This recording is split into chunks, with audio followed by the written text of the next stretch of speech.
Can we have your attention, please? We'll be starting up shortly. Good evening, and welcome to the Lowell Planning Board for August 19th, 2013. Before we get started, I'd like to have a moment of silence for Ronald Claremont. Ronald Claremont, he was raised in the city of Lowell, and he was educated in Lowell and a longtime resident of Lowell. He owned and operated Claremont's Market in the greater Lowell area for many years. He retired from the grocery business and moved to Lincoln, New Hampshire, where he worked in the family business for the Beacon Resort. He was very active with the Beacon Tours and enjoyed directing the tours and traveling with many customers from the Lowell area. He leaves 3 sons, Edward Claremont and his wife, Roland Claremont and his wife, and attorney Joseph Claremont and his wife, 11 grandchildren, 20 grandchildren, and many nieces and nephews. And as we know, attorney Joseph Claremont sat on this planning board with us for 10 years, and his term was up last August. So our thoughts and prayers go out to the Claremont family. So we guys have a moment of silence, please.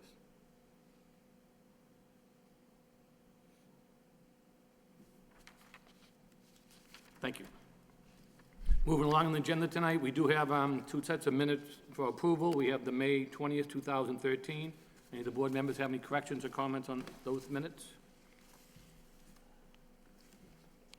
Mr. Chairman, I make a motion to approve the minutes of I believe that was May 20th. Motion made and second. All in favor, say aye. Aye. Chair votes yes. Those have been accepted. The next matter would be for the June 17th, 2013. Do we have any questions or comments on those minutes? Mr. Chairman, I'll make a motion to approve the June 17th, 2013 board minutes. Motion's been made. I'll second that, Mr. Chairman. And second, all in favor, say aye. Aye. The opposition, hearing none. That chair votes yes. That motion is approved. Moving along tonight, we have a couple of public hearings. First matter is amendment to a prior approval of Swan Bigelow Street definitive subdivision. This was continued from June 17th meeting for the applicant to go back and work out some issues with the Conservation Board. The Lowell Planning Board will hold a public hearing regarding an application by Swan Street Development Company, LLC, for approval of amendment of the definitive subdivision plan of the above premises that had been originally approved by decision dated March 16, 2011, and amended by decision dated January 18, 2012. This application is seeking extension of the street to a length of 338 feet to create 5 additional lots from one lot previously zoned HRC, which is industrial high-rise, with the extended street to be named Ashbury Way, reduction of the street width from 45 feet to 40 feet, and relocation of the detention area to proposed Lot 5. The site is located in the suburban single-family zoning district. May we have the applicant, please?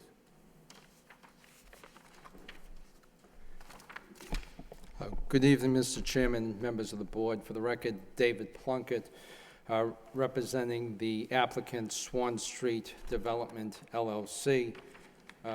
With me here tonight is Roland Mainville of Ram Contracting, who would be the developer of the site. And also we have the site engineer, Dan Corvus, from DK Engineering, Inc.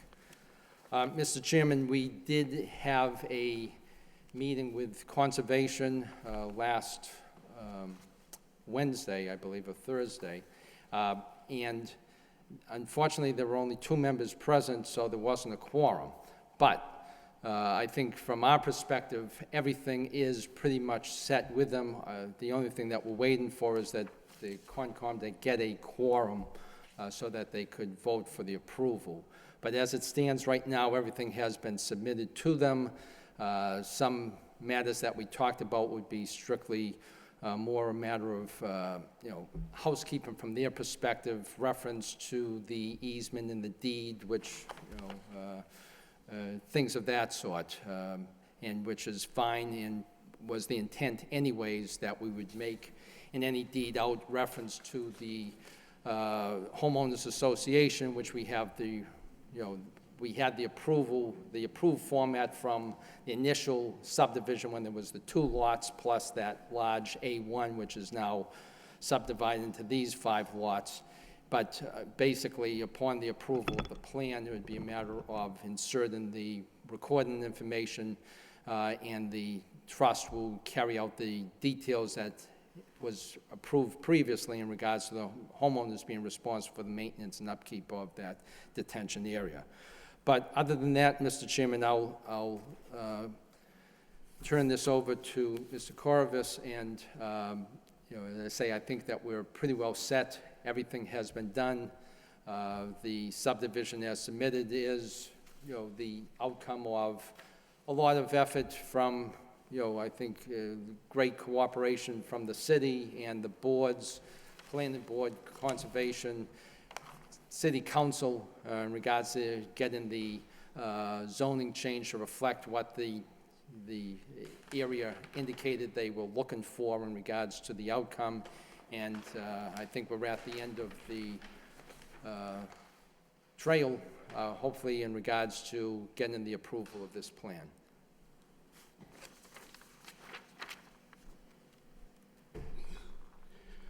Mr. Chairman, my name is Dan Corvus with DK Engineering.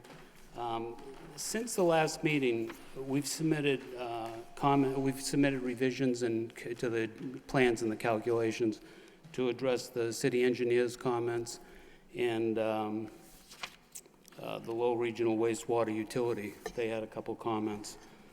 Those were all submitted a while ago. Recently, I submitted a letter. They're all outlined in a letter that I submitted August 5th. It goes through each comment and how they were addressed. In addition, last week I put together a letter to Conservation. They had some issues, they had some concerns that we addressed, and I put a letter together specifying what those changes were to the plans and the calculations to make it easier for them to go through. Basically, if you like, I can go through the changes we made for Conservation. There weren't many of them. They were mainly the infiltration system that we had to revise it because we had a infiltration trench along the back right-hand corner of the site, which they preferred not to see because they figured that the homeowners might fill it in and it wouldn't function the way it was designed. So we eliminated that. We added dry wells to 3 more houses, and we recalculated and sized the infiltration system. We went from ADS pipe system to a StormTech chamber system, which allowed us to reduce the size a little bit in doing that. The results are pretty much the same. There's no increase in runoff for the 2, 10, or 100-year storm. As a matter of fact, there's a decrease in the volume of runoff in each of those storms. But the water is infiltrating near the wetlands, and it flows basically in the same direction.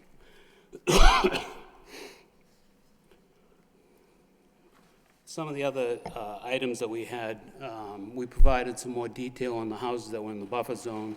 We put on walkways and patios and decks and tied additional ties to locate the building and to specify how far away it was to the wetlands. Another concern that they had is we had one catch basin at the end of the cul-de-sac, and that catch basin would collect the water. In a 100-year storm, there was only 2.8 CFS going to it, which I feel is one catch basin is more than adequate. However, they had a concern that if sand or something piled up alongside the catch basin, it wouldn't function properly, so we added another catch basin approximately 10 feet from it, which is about 2 inches higher. So the water coming down one side of the street could enter one catch basin, and anything that bypass would go to the other catch basin. Again, it's a minimal amount of water.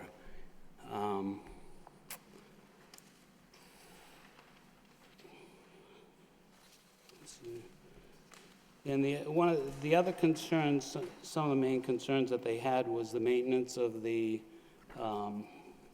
infiltration system. Who's going to maintain it? Is there adequate area to maintain it? I contacted StormTech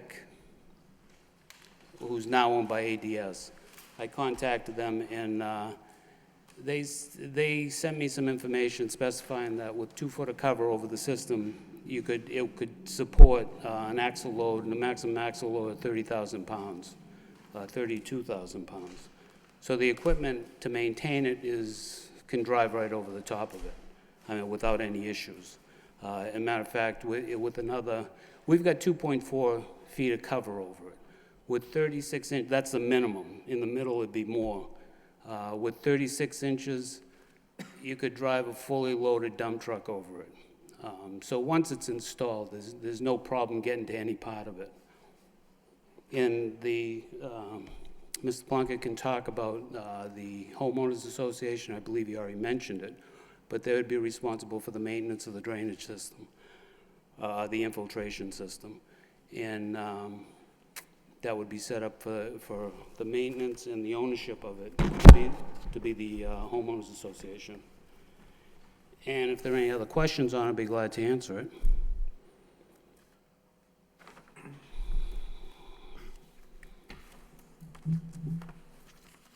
Chairman, I had a quick question. Sure, go ahead, Mr. Chairman. I was just wondering about the positioning of the system. Are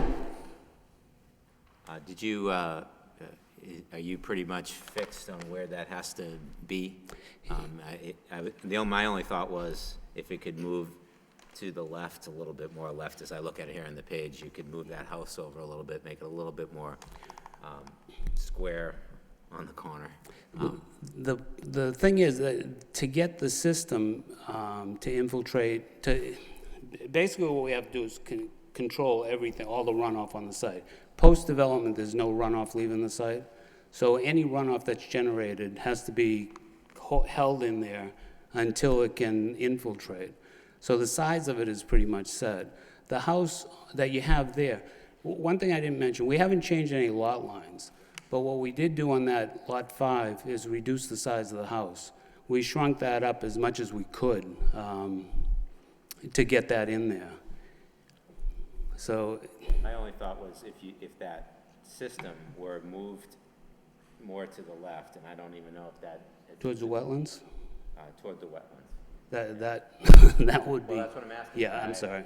I have no idea if it's physically possible to do that. I assume you considered that. We looked at it. Actually, what I did is I pushed it over as far as I could. What we have is from the system, it comes down on a 3-to-1 slope down to the wetlands. And by pushing it over any more, we'd start to encroach into the wetlands. Okay. Thank you.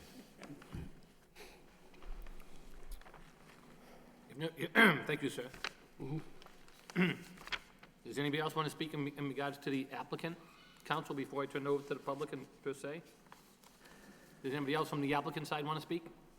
No, Mr. Chairman, I think that's the presentation. Basically, it's, the end of the process, and if there were any questions, certainly more than willing Thank you, Attorney to answer. At this point in time, does anybody here in the public want to speak in favor or against this project, or have any comments in general? Anybody want to speak in regards to Swan Street? Come to the microphone, take your name and address, please. I'm Ken Harkins, 110 Bigelow Street, and I say good evening. I want to commend Mr. Gendron on his question, because that's the same question the Conservation Commission had about that house there and getting into the system. I'm a little confused, I guess, because I'm here. I thought we were supposed to wait till after the Conservation Commission had the meeting and accepted it before we came back here. Did I miss the Conservation Commission meeting? I thought it was the 24th. Perhaps I was sleeping through it or something, but I think I missed it. But I think it's the 24th, and I would ask that you postpone it until after the Conservation Commission gets all the answers to the questions you're asking. And the drainage is an issue there. The water table is pretty iffy, and one house would be sitting on where water used to stand the first time they came in to get it. They filled it in, and I would ask that you postpone until the Conservation Commission finishes asking the questions and they satisfied all the issues with that lot and the system there. Thank you. Thank you, Mr. Harkins.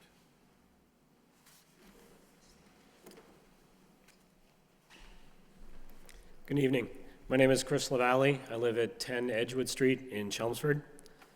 As a Chelmsford resident on the other side of the development, my biggest concern is with the flooding and potential runoff issues. I did go to the Conservation Commission meeting, the initial one, where they did have some issues that were brought up. Unfortunately, I haven't seen the response letter. Excuse me. But based on the information that I just heard today, it seems like not all of the concerns were addressed. One of the other commission recommendations was to improve the access to that infiltration basin by removing one of the houses and separating that basin into its own lot to assist with the maintenance and the ongoing concerns that the homeowners association may have with that. In addition to that, there was one other comment. Again, I don't know if it was addressed, but I didn't hear it tonight.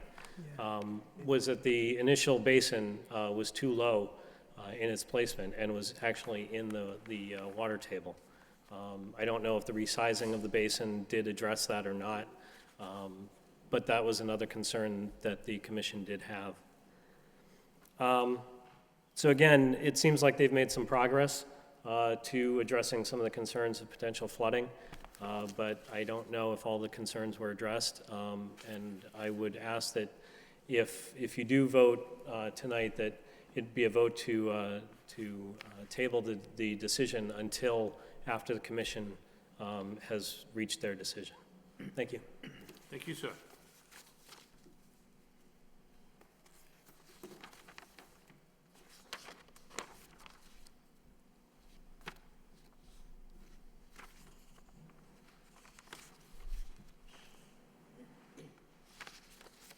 Anyone else like to speak in regards to this project? Anyone else want to speak?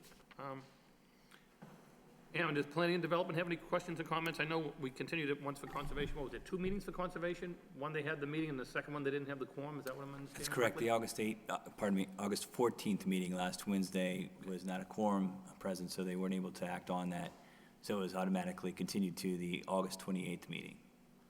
There was an initial meeting, however, going back some time, I can't remember the date exactly, but the initial issue that was presented before the Conservation Commission that they were going to make a determination on was whether or not there was a wetland area behind, or the back end of the property. That was kind of the initial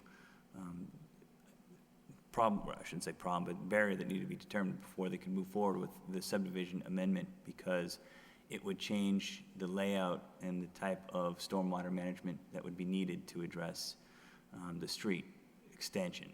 So once it was identified that there is wetland area, it's actually on the plans that you received, it's delineated on there.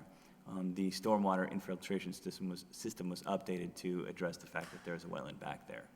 So that was the primary element that was needed to be addressed with the Conservation Commission. And there are some outstanding issues that have been outlined in the letter from Mr. Caravos. But if there's any other questions from DPD, we can address those. We don't have comments from the city engineer as of yet relative to the latest stormwater system. When this was before the planning board in June, there were no comments relative to that because it wasn't determined at that time whether or not there was a wetland in the back of the property. So does the planning and development have any concerns with any changes that have been made so far as a result of what conservation recommended back in the latter, the first meeting? Since that And time? there's, as far as the stormwater system, there is an outstanding language that needs to be provided to address the maintenance and operation of the system and make sure that it includes the latest, all the infrastructure that's included with this. There, as was pointed out by Mr. Attorney Plunkett, there is language and there is a deed in place for the existing 2 buildings that were approved with the subdivision. That would just need to be amended to include this entire system, which has been, it's a proposed amendment based on that. That's kind of a critical element, and I think it's just as at the very least, a conditional element, just to make sure that the city engineer has the opportunity to provide comments on the stormwater system. As far as the separation from the groundwater table, that was brought up by DEP in their comments to the Conservation Commission. And as I understand it, the latest plans show that there's at least 2 feet of separation between the groundwater and the bottom of the stormwater system. So that's the minimum requirement under DEP regulations, or the state regulations, stormwater regulations. And as far as access for maintenance, I believe the Conservation Commission's concerns were primarily legal access. I know there were some issues relative to getting to the areas for the clean out, but that was the primary concern. Thank you. Attorney Plunkett, do you have something you want to add to that? Just in regards to that access, Mr. Chairman, there was discussion in terms of, we feel very comfortable that it can be dealt with to the satisfaction of the Conservation Commission. There's been discussion in terms of what they were looking for, very easily addressed by specific language in any deed out referencing the homeowners association and subject to the right of access for that maintenance. The homeowners association specifically sets forth the obligation of all the unit owners to be part of the cost of the care, operation, and maintenance of it, including, again, going back to the original language that was approved when we just had the 2 lots and the Lot A1, that the city of Lowell would have a lien against the homeowners if they failed to do what they're supposed to do, and they had to go in there and take care of it. So there is language that is protective of the concerns of the Conservation Commission. There's language in there protective of the city of Lowell in regards to the planning board concerns to make certain that that would be maintained no matter what, and that the cost is going to be borne by these homeowners either voluntarily through the assessment through the homeowners association or a lien placed if they fail to do so. Again, I think that the next meeting of Conservation will be more a matter of them having a quorum in order to approve this, that our comfort level is to the extent that, we would be very willing to accept an approval or a vote, I should say, tonight, with the understanding that if we went before Conservation and we were mistaken, it would be the onus would be on us to come back to you and say, we've got to modify this, but we do not think that there's really much chance of that happening at all. So to sum it up, even if we approved it and Conservation didn't, you still can't do the subdivision? We can't, but our expectation is that meeting, we're going to get their approval, and it's going to be consistent with the plan that is submitted to you for vote here tonight.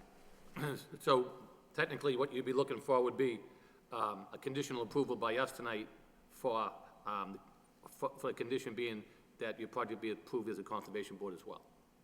That'd be fine, yes. All right. Any board members have any questions, comments at this time? Mr. Chairman, I have a few. Sure. Mr. Boyle, if you would. Mr. Clausen, you made a comment earlier about the engineering had not yet commented on the infiltration systems. It seems like we don't have comments from them on any of the changes made since the last plan. Is that true? Yes, it's their initial comments that were provided by the engineering department in June. That's correct. Right. They provided those initial comments, and the plan was changed in reference to those, and we got that letter which outlines the changes and the responses made in reference to those. One of those changes is this very significant alteration in the plan for the infiltration system, going from a detention pond to this underground infiltration system. As everyone on the board knows, we frequently get feedback from various city departments, including the engineering department, on different issues. And sometimes we wait until we actually have that approval and that recommendation in front of us before we take action. And other times we include a condition that they have to run this by the whatever department and get their approval. Which type is this? Where there has been a major redesign of the basic concept of how the stormwater is going to be handled on a site which is immediately next to a wetland, I would not feel comfortable acting on this tonight with a recommendation for running it by the engineering department and getting their approval. That's the type of thing that could, should the engineering department find something that they're not satisfied with, could result in another very significant alteration to the plan. I also feel the significance of that particular, of this particular issue, a complete redesign of where the stormwater goes, is something that we should have the recommendation in front of us before we act. So that's my comment. Thank you. On to my questions, if I might. Oh, sure, I'm sorry, Okay. I thought you said you're done when you said that was your comments. Oh, not so lucky, I'm afraid. Speaking of stormwater, looking at the grading plan, it appears to me, and correct me if the engineer can correct me if I'm wrong, it looks like the driveways from all of the lots drain backwards onto their own properties, except for lots 2, 3, and 4, which look like they are draining out towards the street. Is that correct?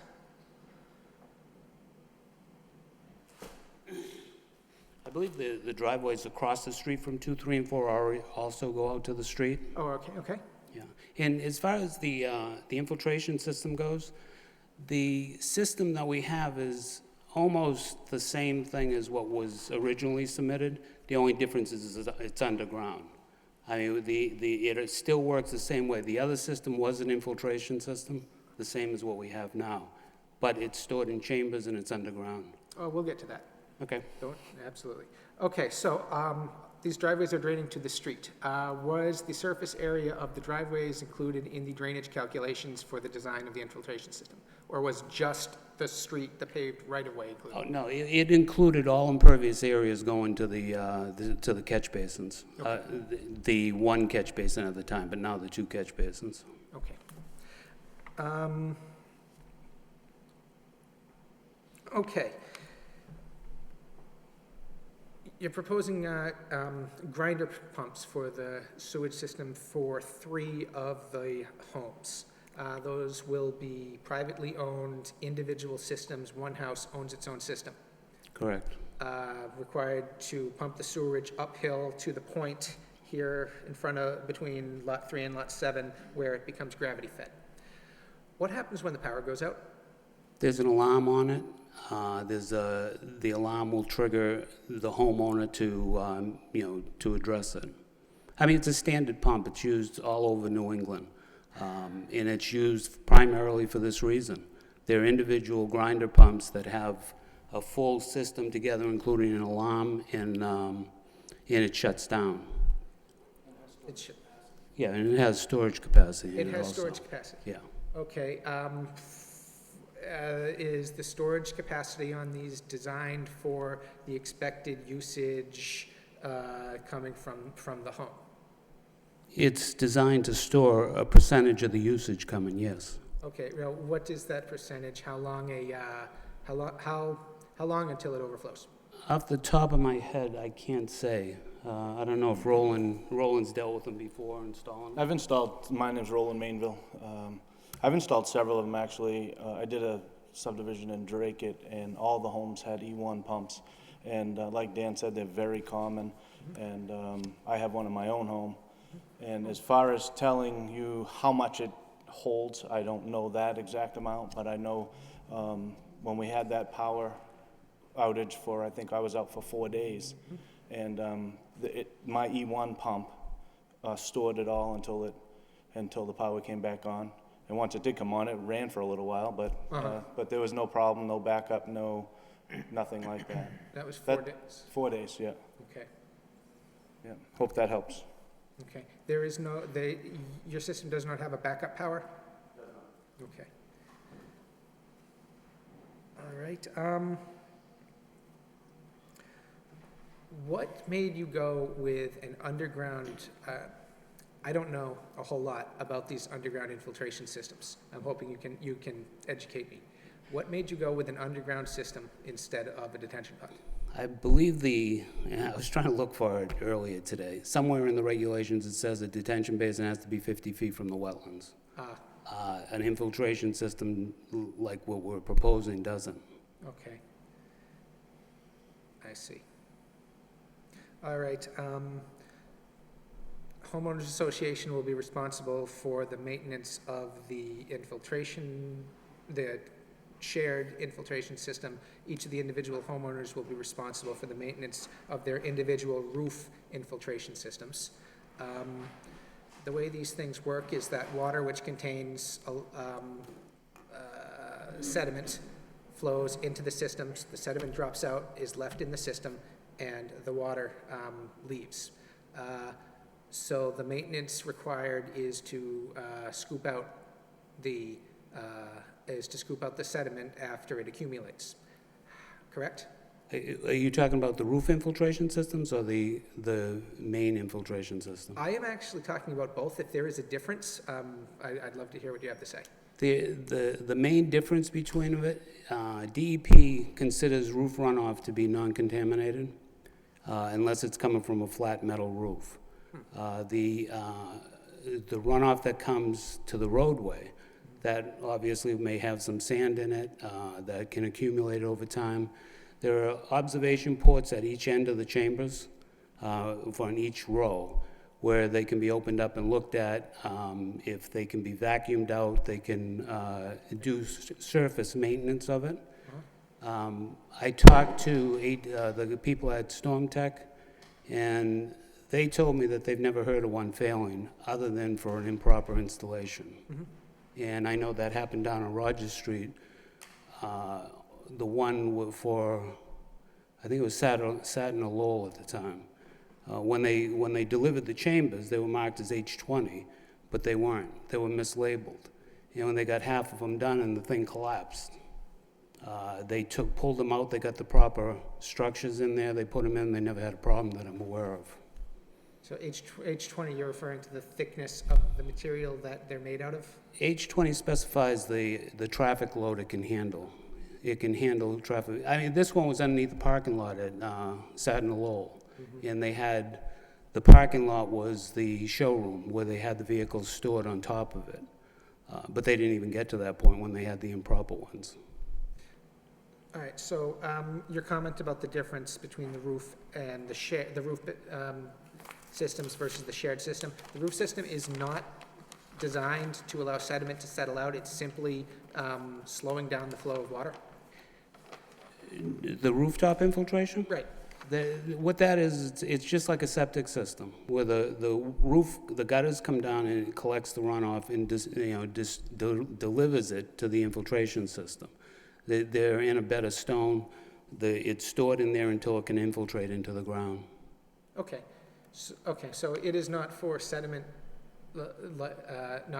simply for retaining the water, slowing For down the roof water. runoff, all it collects is the roof runoff. That's the only thing that can get into it. Okay. So what is the maintenance on those? There is no sediment on the roof. Right. It's on the street, you're gonna get sand. Right. And all that, and it comes off the roof, goes right into the gutter, and then goes right into basically clean water goes into the. So is there a maintenance requirement for those? It's similar to the infiltration system, the large one. I mean, there are observation ports where it's monitored periodically. If it's not draining in a proper amount of time, then it can be vacuumed out in some instances. Worst comes to worst, it's dug up and replaced. And so for the shared infiltration system, maintaining that is it basically the same as what the city does with its catch basins, vacuuming out the? That will have to be done, yes. But also, I believe in the operation maintenance section of the report, it specifies that it has to be inspected once a year, and preferably after a storm, Okay. so you can see whether or not it's draining properly. Okay. Yeah. That was the infiltration system for the roadway. The infiltration systems next to the houses are maintained a little different. They're, from my experience, because I do it all the time, they're basically maintained from the gutters. When the gutters get dirty, all that dirty water can go down there. But as you clean your gutters once or twice a year, and then you've got clean water going down there. So the maintenance isn't so much in the stone that's underground, it's keeping the water clean that's going into the ground. So it's mostly done from keeping your gutters clean. Okay, thank you.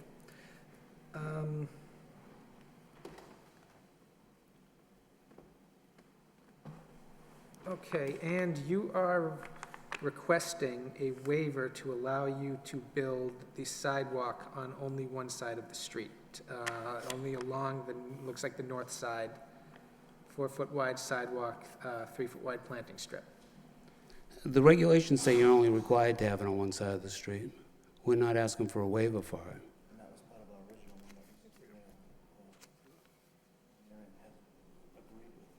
it. Yeah, we discussed it in the meeting with the city engineer also. But the regulations only specify a sidewalk on one side of the street. She had asked if the sidewalk was on both sides of the street already installed in the beginning. And we said no, and we were requesting that it be just installed on one side of the street, even on the area in the front, as we have shown. Okay. All right, that's all I had for now, Mr. Chairman. Thank you, Mr. Boyle. Mr. Fischett? Mr. Chairman, if I may, more of a, kind of a comment. I know Attorney Plunkett did give a little background as to the amount of work that's gone into getting to this stage right now. It's really been working in cooperation with the neighbors, the developer, the various boards, the city council. I just, we're so close to the finish line here, is that I would prefer, rather than at the end, the neighbors have worked with you and you've worked with them, why taint how everybody views this? The intent was to have Conservation Commission issue their finding. We're still waiting for the engineer's comments. It was fairly significant change in the drainage system that was proposed. I think it would just serve everyone better, and for the developer's sake as well. You put a lot into this, and that way there, I think everybody would just be much happier with how we got to the end process if we would wait for Conservation to issue their decision. And I'm assuming, Aaron, is Conservation waiting for the engineer's comments as well, or are they going to render their decision without it? Yeah, they rely a little less on the city engineer's comments with respect to stormwater infiltration systems. It's just a matter of, I believe, as far as the stormwater infrastructure itself, I don't want to comment on how they're going to play out the issue relative to the deed and the operations maintenance, but they typically will make a decision without the city engineer's comments. City engineer's comments, okay. I mean, for myself, I think I would rather have Conservation decision on this, get the engineer's comments, and then, we can just wrap it up, and I think hopefully everybody will be happy. I mean, that would be my thoughts on that, Mr. Chairman. Thank you, Mr. Fischett. Mr. Gentleman? Thank you, Mr. Chairman. So, Mr. Harkins, you really want us to delay this again? You have another, you're just a glutton for punishment, aren't you? I had a couple questions. So the only change from a layout standpoint here is the house on the lot on the cul-de-sac here, right? Everything else is the same, the exact same from a layout standpoint as what we had previously? The roadway and lot lines are, we obviously removed the easement where the drainage swale was, and the easement where the infiltration system has been changed. Mm-hmm. Other than that, the subdivision layout is the same. Okay. Yeah, I mean, the house, Yeah, the house on the cul-de-sac's reduced in size and moves over to the side to accommodate the drainage system there. So that house, I guess, Aaron, this is a question from you. The owner of that house would own that entire lot, that entire 13,000 square foot lot, correct? That's correct. And they would have to provide an easement to the homeowners association for the drainage system, Correct, for access and maintenance responsibilities. for access and maintenance And responsibilities. as I understand it, and this is part of our requirements typically, is that the city would also have the ability to access the structure as well if it was not maintained. Okay, So the access easement is granted to the homeowners association as well as the city. okay. But from a, you know, a zoning standpoint, you know, the square footage and the setbacks and everything is based on the entire 13,000 square foot lot? That's correct. Okay. Now, this will be a city-maintained street? Yes. Okay.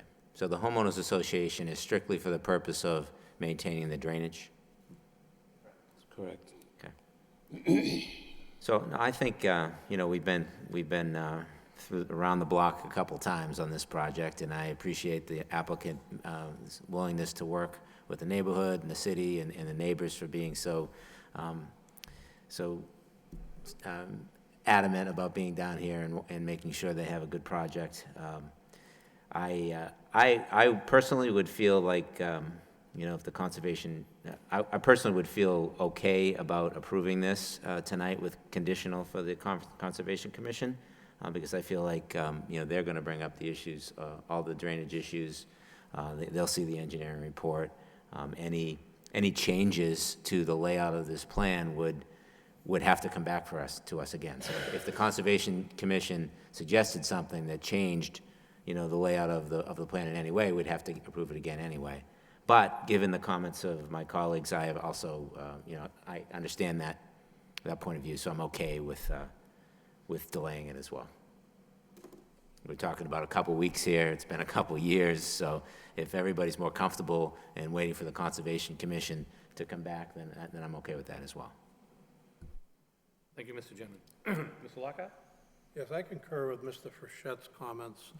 I think the city engineer's findings are critical information here, and, as well as the Conservation Commission. And if I heard you right, Aaron, we needed additional language, technical language of the operation of the system, is that?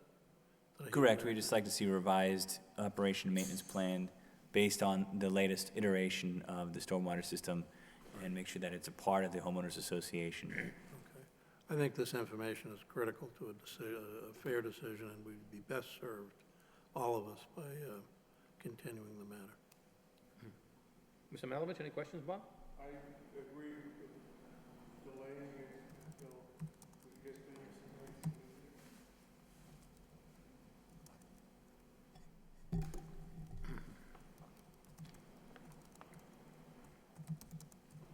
Any other comments from board members, or anybody want to make a motion?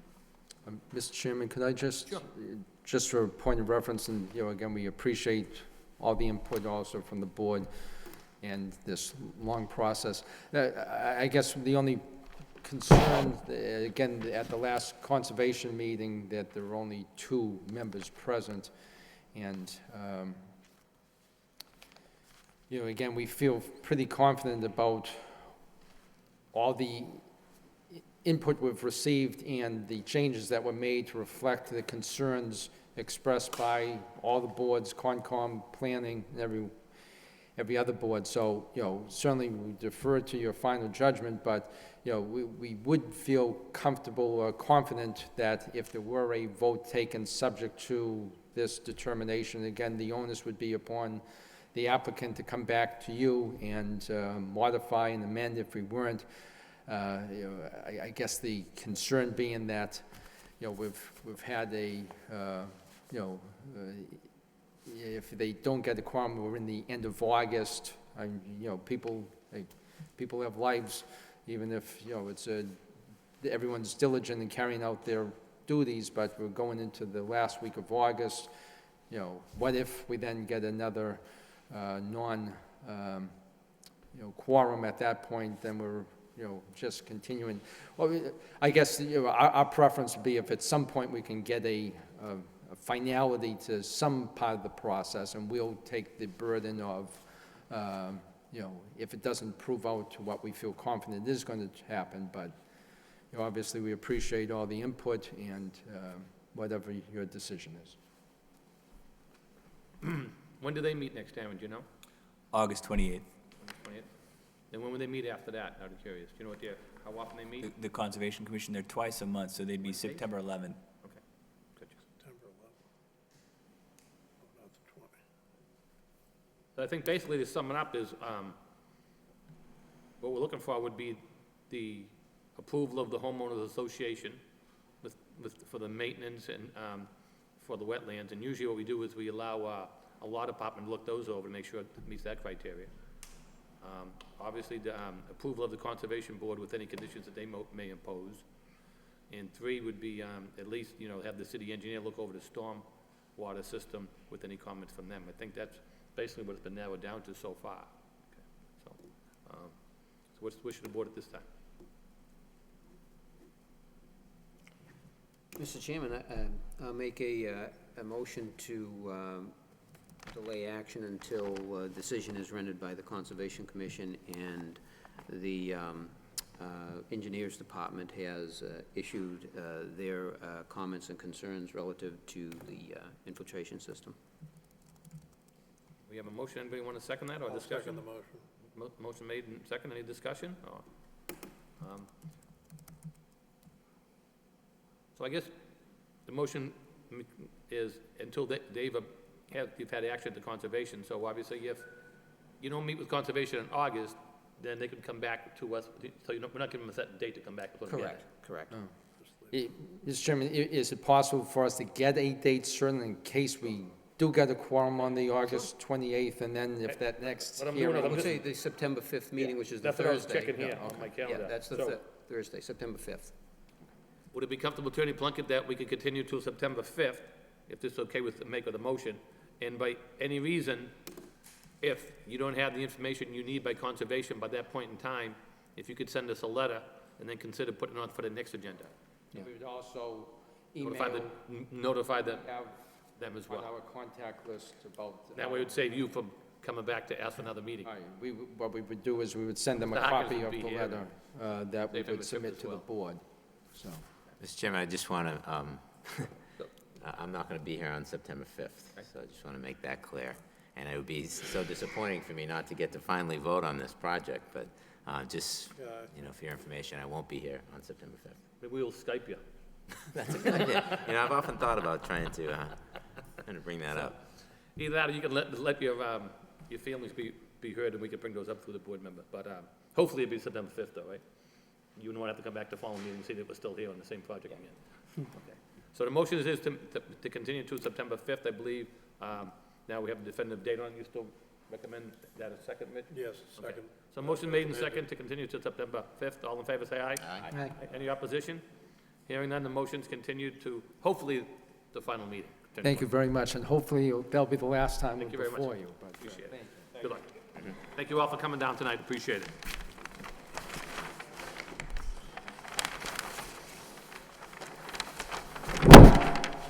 Thank you. Thank you, Mr. Atkins.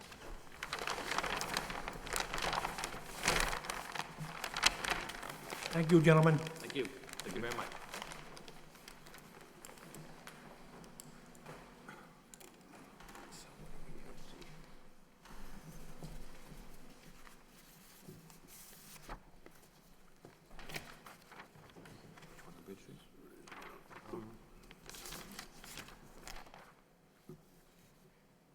Okay. If the board doesn't mind, I'd like to take one matter out of order if we could. I'd like to do the lot release request from River's Edge on Concord. This matter hopefully will be quick, since I know we've been dealing with this for quite some time now. So this is old business lot release request, River's Edge on the Concord. Residents First Development Corporation requested the planning board release lot 89 as shown on the amended subdivision plan approved April 22nd, 2010, with the further amendment of February 17th, 2012. Mr. Chairman, just briefly, I will be abstaining on this matter. Thank you, Mr. Fiat. Yes, Mr. Chairman, members of the planning board, my name is Dennis Connors. I'm representing the Residents First Development Corporation. The motion speaks for itself. Lot 89 was a single-family lot located on Murray Lane that was formerly designed to be the playground. After some reconfiguration, it became a single-family lot again. An affordable unit was put there. We have it under agreement. It's been fully inspected and a certificate of occupancy issued, so we'd like to have the lot released. Aaron, does Plan and Development have any comments on this matter? I just can confirm what Mr. Connors had just pointed out. The lot was previously slated as an open space lot to this latest amendment to the subdivision plan. And this street has already been built out. It's Murray Lane, has already been built out, so the infrastructure's in place, has been in place for quite some time. So it's, So planning has no problems with that matter? no issues. Any of the board members have any questions? I know this is a project going way back for a long period of time. I know I was here when the thing first started. Just as an update to the board, we have just started an infrastructure contract out there that's going to create another 30 to 40 units of housing. So that's ongoing as we speak. Because you got some more funding on that, I saw, right? Yeah, there was 2 more parts of funding. That was part of a Mass Works grant that actually came through the city of Lowell and at the planning department. And then we have another grant from DHCD, which is going to help with some of the affordability issues in the unit construction. So I don't know if it'll be done before I'm done, but we're getting there. I can remember when it first came in, but we'll leave it at that. Any board members have any questions? If not, I'll make a motion to release Lot 89. I'll second the motion. Motion made and second. All in favor, say aye. Aye. Any opposition? Hearing none. Motion carries. Thank you very much. Good luck, Mr. Connor. Thank you, Adam.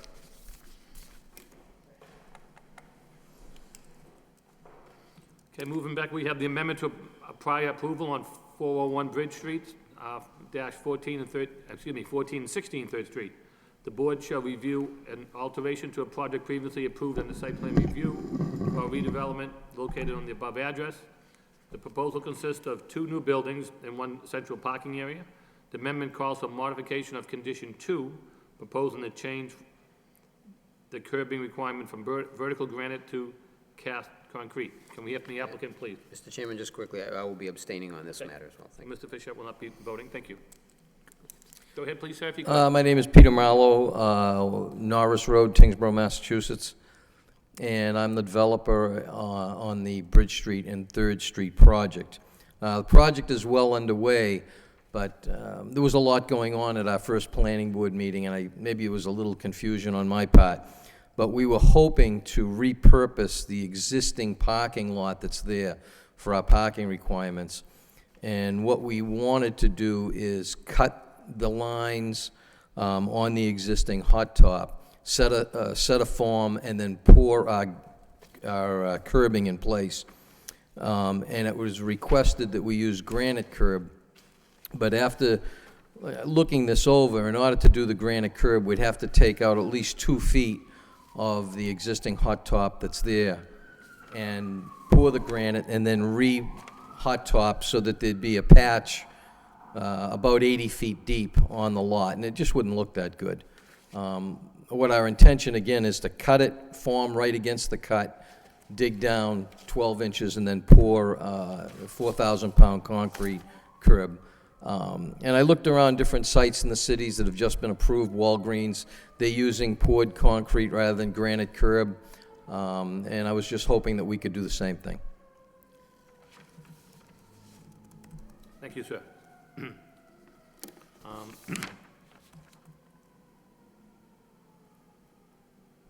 Anybody here this evening want to speak in regards to this matter? Anyone here in the public want to speak in regards to the amendment request? Anybody want to speak?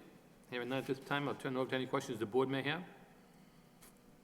Mr. Chairman, I just had a question. This is all going to be internal to the parking lot, nothing facing the street? No, this is all internal. Okay. Any of the board members have any questions? Planning staff, any questions in regards to that?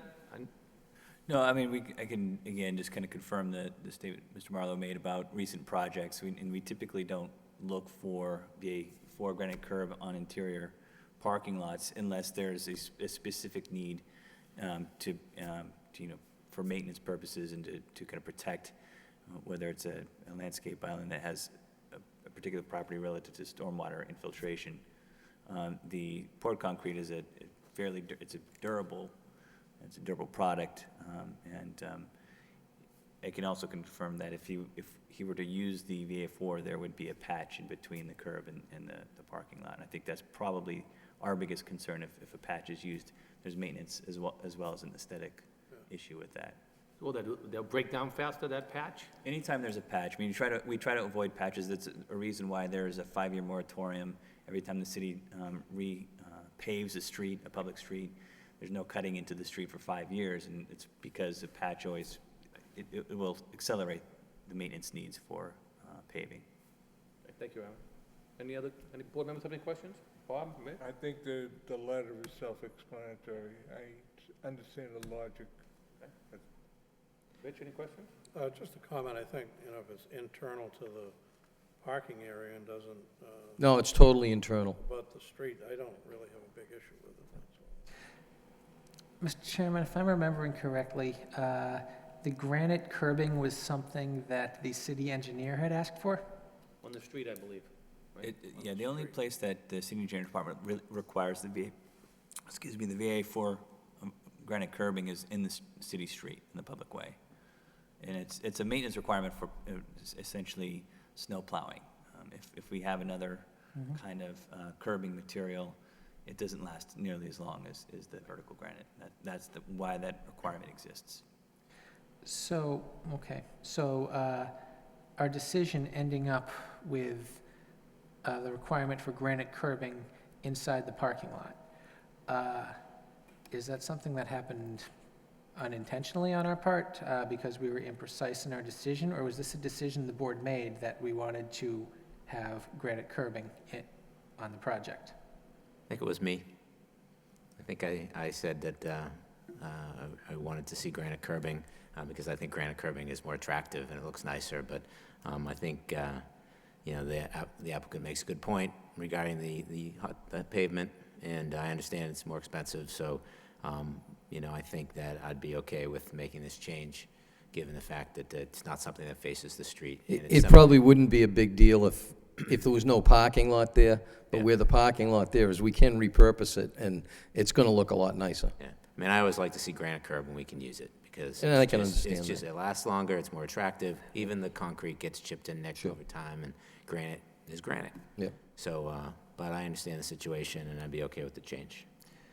That was my recollection as well, that was an action we took deliberately for a purpose, to require the granite curbing. And when we did that, that was sort of a big item that we were requiring. And it represented a decision on the part of the board. There were other things that had come up in our discussion related to this project, on the residential part and on the commercial part, on the parking lot, that we might require this, we might require that, but we sort of settled on this item. And while I don't have an objection to I think there's a good reason here. This isn't simply a case of the applicant coming in and wanting to do something cheaper than what the board required in its decision because it's cheaper. I think that there is a good reason here to go with the poured concrete curbing so that there isn't a seam. That's the big issue here. It's not just that it's a patch, but there will be a seam between the old asphalt and the new, which will make it more likely to be weathered, freezing and melting cycles.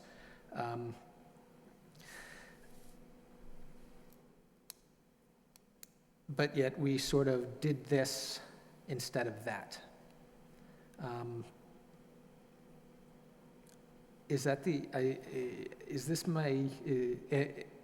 the recollection of the rest of the board, that this was a decision that we made to require this in place of some other items?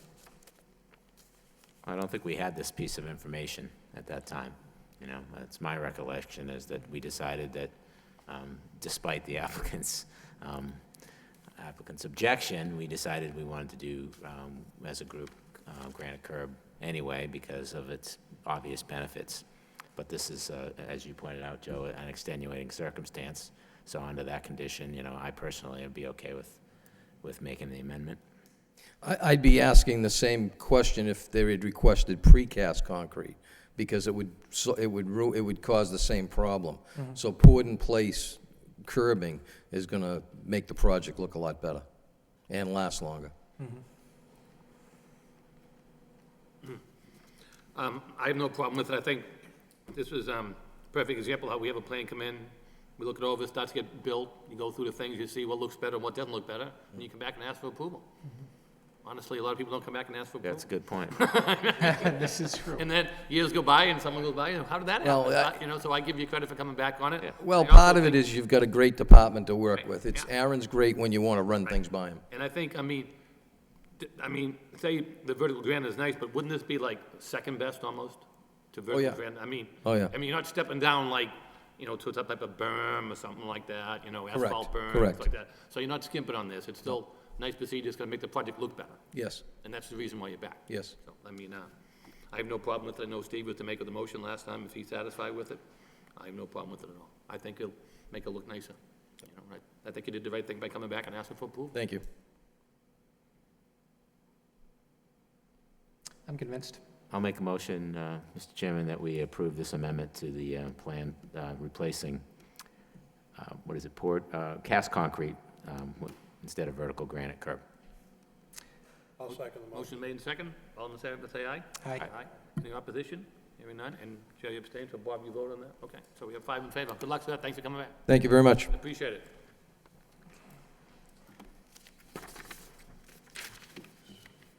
Some people just would have poured it.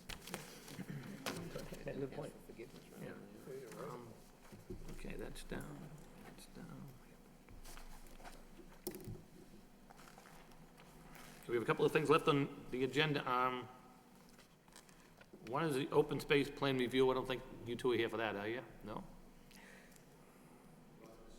Roger Street? Are you here for Roger Street as well? Okay. The board have any problems if we jump to Roger Street then, instead of go through an open space presentation that's gonna take a little bit of time? Okay, so let's, if having no objections from the board, we'll move under to other business. Roger Street rezoning discussion.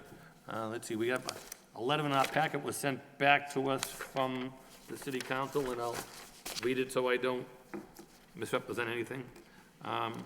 This was addressed to Aaron Clausen, our senior planner, and it was signed by our city clerk, Mr. Michael Geary.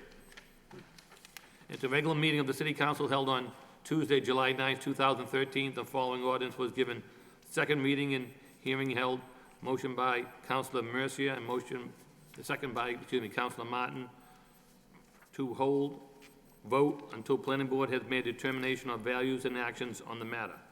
And this was the ordinance as amended Code of City of Lowell with respect to Chapter 290 entitled zoning by extending the traditional mixed-use zone to include all parcels located in Lowell with frontage on Roger Street, as well as the entirety of 39 Whitehead Ave, 550 Douglas Road, and 500 Wentworth Ave in Lowell, all which are presently zoned regional retail. So that matters back to us as we go out to the council. You folks want to be heard, or just here to see what we have to say, or would like to be heard on this? If you please come forward and state your name for record. Thank you.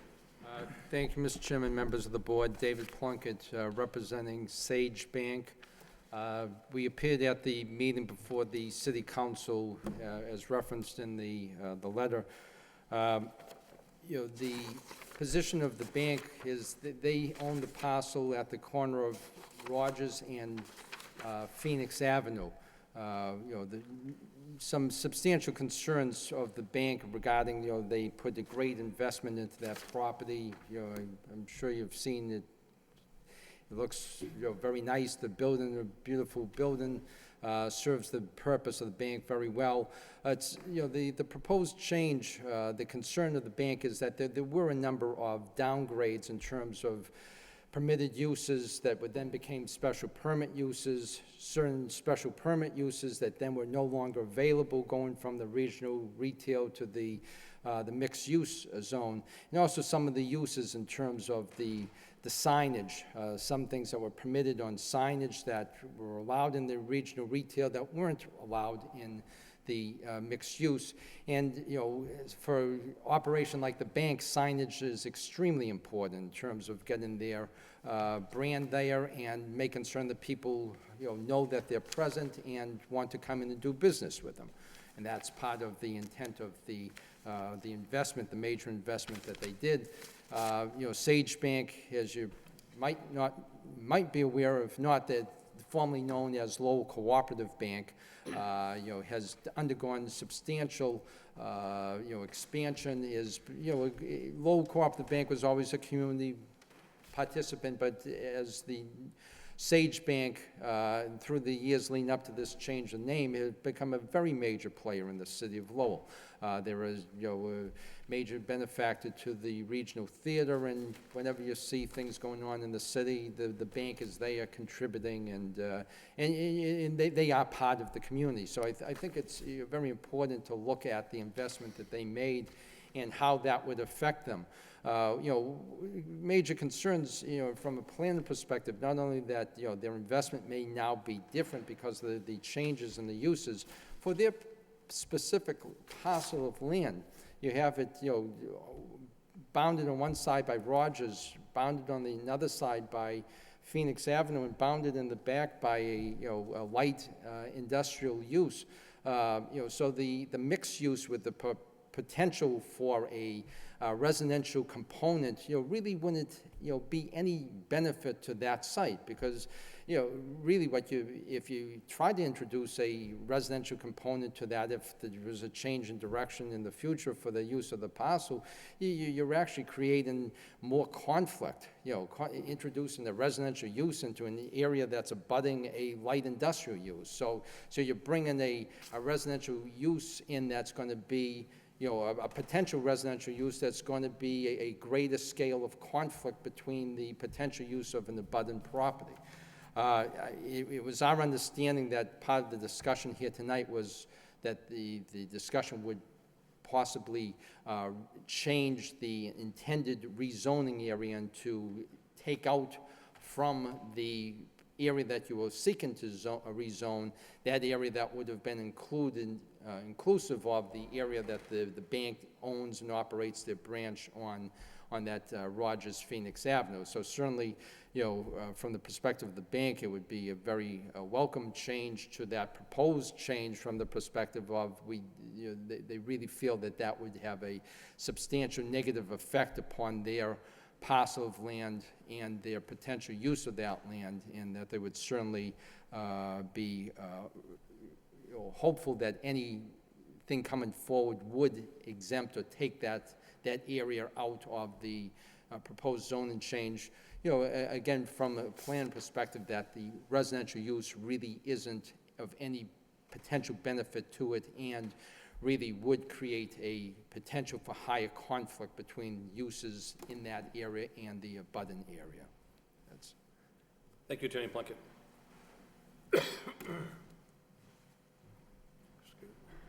My name's Richard Barrett. I'm a lifelong Lowell resident. I own Kilkenny Pub at 660 Rogers Street, and I own the 39 Whitehead Ave where I reside. Both parcels, they're interested in changing. And I would just like to ask you if you could possibly leave it the way it is. It's been zone business my entire life, and I think there's enough regulations in place if we want to do different things, you know, that they could stop. And I just ask you, as Attorney Plunkett said, if you would consider leaving it the way it is. Thank you very much. Thank you, sir. Anybody else want to speak on the matter? Anyone else? Anyone else? Hearing none? Mr. Chairman, I noticed there's a couple of letters here on the matter. Absolutely. I forgot to say about We that. got from Aaron. Okay, we did receive 2 letters that were sent to us. Sorry. One is signed by Richard and Denise Coffey from 331 Parkview Ave. And some, they're in favor of the men's zoning change. And the second one is from Stephen Lehman from 213 Parkview Ave. And some, I believe,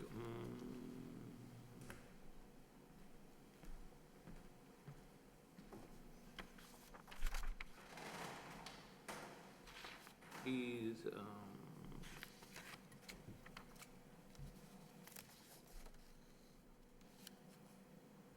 he's in favor of the zone change, okay. So we have those matters in file. I'll turn over any questions the board may have, and which way we proceed on this, and how we get it back to the council, or what we do with it. Any? Chairman, if I may, Sure, Mr. Genvin? so I watched the council meeting with a couple of times, actually. It was a pretty interesting night down there. And there's a couple of things that came up that I thought would be worth talking about. The first is there seemed to be confusion on the part of the council as to how we got to that point. First thing I want to say is that, I heard you read that, the referral to us from Councilor Murcia, Mr. Chairman, and when I listened to it, Councilor Murcia made a referral back to us specifically to make a recommendation. Said something along the lines of, we don't want to let the planning board off the hook.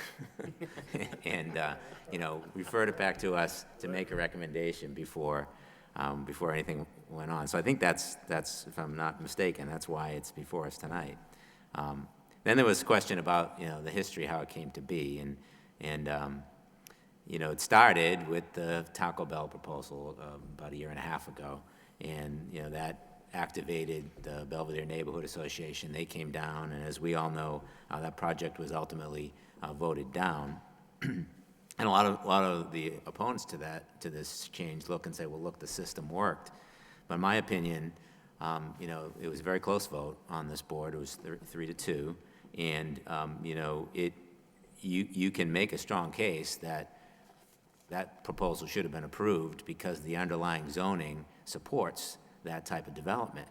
So that fact, I think, pushed the neighborhood group to the next step, realizing that the system, they got lucky, basically, this time. They got lucky, given the fact that the underlying zoning in that spot is regional retail. And they realize, and I think they're right, that if it remains regional retail, eventually more development's going to happen there. A lot of the opponents at the hearing were saying that, well, big box retail could never happen there because the lots just aren't big enough. Well, if the lots aren't big enough to support it, then maybe it shouldn't be regional retail. But the other thing I wanted to note in this letter that was delivered by Mr. Coffey and his wife, he personally has been contacted by local realtors, and other abutters have, about selling their houses, so that people could combine properties and potentially, put larger big box retail in there in the future. So to say the system worked and the process is in place to eliminate that type of development is not really true. So anyway, back to the history. Once that didn't happen, the group took a petition. They got a petition together and they took it to the city council. And they were told by the city clerk that it would cost them a lot of money to put a zoning change proposal on the city council agenda. So they called me and they said, can we put this on the planning board agenda, and approached the city, and they said we could, and we did. We put it on the agenda, and this board knows we spoke about it 3 times over the past year and a half. We talked about potentially a different zone. We talked about a number of different things related to this issue. Ultimately, we forwarded the extension of the TMU to the city council, and before we know it, it was on the agenda for a zoning change. It was before us for a recommendation. So that's my recollection of how this came to be. I was a little surprised that nobody really had that story at the meeting, but that's neither here nor there. The other thing that I thought needed to be addressed was notification. There were a lot of people who were upset about the fact that they weren't notified by this. And in fact, one of the city councilors said, boy, the planning board really needs to watch how they notify people. And I thought, well, wait a minute. That's not the planning board's responsibility to notify people on this. The city makes a determination about how people are notified when a zoning change is involved. And for whatever reason, they determined that there was that this type of zoning change did not require personal notification, but instead required a posting in the newspaper. So that's why people didn't get notified individually. And if that needs to be changed, and I believe that it probably does, in this case, I believe that people should have been notified individually. But if that's the case, the city council needs to make that change, not the zoning board, because the city council, has oversight over those type of ordinances. So, you know, I think that what the neighbor, and there was also some, what I thought was unfair criticism of the neighborhood group at the meeting, suggesting that, you know, imagine, how could we let a neighborhood group have impact on zoning like this?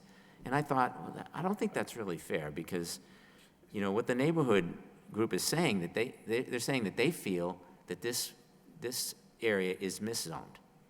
And they feel like if the zone stays that way, it's going to impact their entire neighborhood. It's going to impact, you know, their creep could happen. You know, this particular Taco Bell proposal would have required truck traffic to come through the neighborhood. The business is going to be open until 4 in the morning. Undoubtedly, trash would have been up the street, and people, you know, hanging out there. And that's the type of thing that can creep through the neighborhood over time. And Mr. Lehman, I think in his letter, does a good job of talking about how that can happen. And I've seen it happen in places around the city, having lived here all my life. So I think it's a legitimate concern for a neighborhood group to bring to the city and say, hey, we feel like this is miszoned, and we want you to look at it. I don't think that's unreasonable at all. And the city's role here, in my opinion, is to determine, you know, what things should be zoned based on the type of development we want to see here. So if the city determines that, you know, what we want here is big box retail and drive-through fast food, then it should be regional retail. If the city doesn't want that, then I don't think it should be regional retail. And TMU is a business district. You know, sometimes the names throw us off a little bit when we look at these zones, but TMU is almost as permissive as regional retail when it comes to business. Certainly, you know, for instance, sir, having a bar in a TMU or a pub in TMU is a perfectly legitimate TMU application. So that would be conforming. And the fact that you live next to the bar is like the definition of TMU. It allows, you know, residential as well as, you know, certain businesses. The only things that would be really eliminated from the zone by changing from regional retail to TMU would be big box retail and drive-through fast food. And I personally think that would be a positive thing. So I think the neighborhood group is saying the sector is inappropriate for regional retail. They want to have an insulator in the neighborhood, you know, to insulate the neighborhood going forward. I think that's reasonable. And I think they're also saying that it's the best thing for the city, because preserving our neighborhoods, which are very fragile, is all important. Neighborhoods are the lifeblood of this city. And if we allow them to decay, then we have much bigger problems. So now, one thing that was raised, and it was again raised tonight, was the whole idea of the light industrial property there, and the fact that many of these businesses abut the light industrial property and don't abut any neighborhoods. And I thought that was very reasonable. I think that if you take a look at the map, and I actually made copies for you guys tonight, take a look at the map, you know, you have this, yeah, I'll pass it out to you guys. Okay. Here, let me keep one for myself. So if you take a look at the part of this sector that's in question, that I've highlighted in yellow, that's the part of the section that actually, did you get a copy, Aaron? I think I had one extra, yeah. Aaron, do you want to pass that to the public? And I can Yeah. look at, give Attorney Plunkett and this gentleman, and I can look at, like, we can share up here. If you people don't mind sharing, we'll share here, so everybody literally on the same page. There you go. So the part that I've outlined in yellow, that's a section that abuts neighborhood, abuts residential property.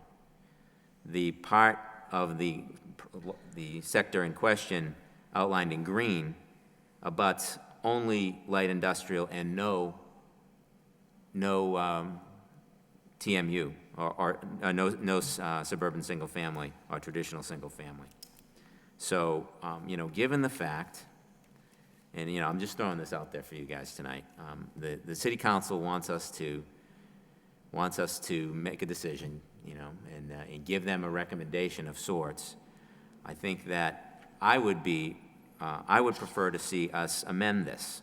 So in other words, suggest an approval of the zone change with an amendment that removed the section that I've outlined in green. That would be, 631, 645, 635, 661, 665, 673, 671, 685, 683, and 691 Rogers Street from the portion in question. Now, again, City Council makes all decisions on zoning change. We are a recommending board, and I personally feel that the neighborhood has a case. I don't think this change would impact any existing business there. In fact, the change would keep the Dunkin' Donuts drive-through and the car lot, which would have been non-conforming, conforming. It would take this large apartment building, which is a 26-unit apartment building that's now in regional retail. It would make it TMU and make it conforming. The only uses in that whole sector that would be non-conforming would be the Wendy's drive-through and the Jilly's drive-through, but both of them could be maintained as non-conforming uses. I think, Councilor Leahy suggested that night that maybe some kind of compromise could be drawn up here. I think this would be a reasonable compromise, and I'd be willing to go out on a limb and, make a motion that we recommend approval of the zoning change with this amendment, removing those properties. I'll leave it at that.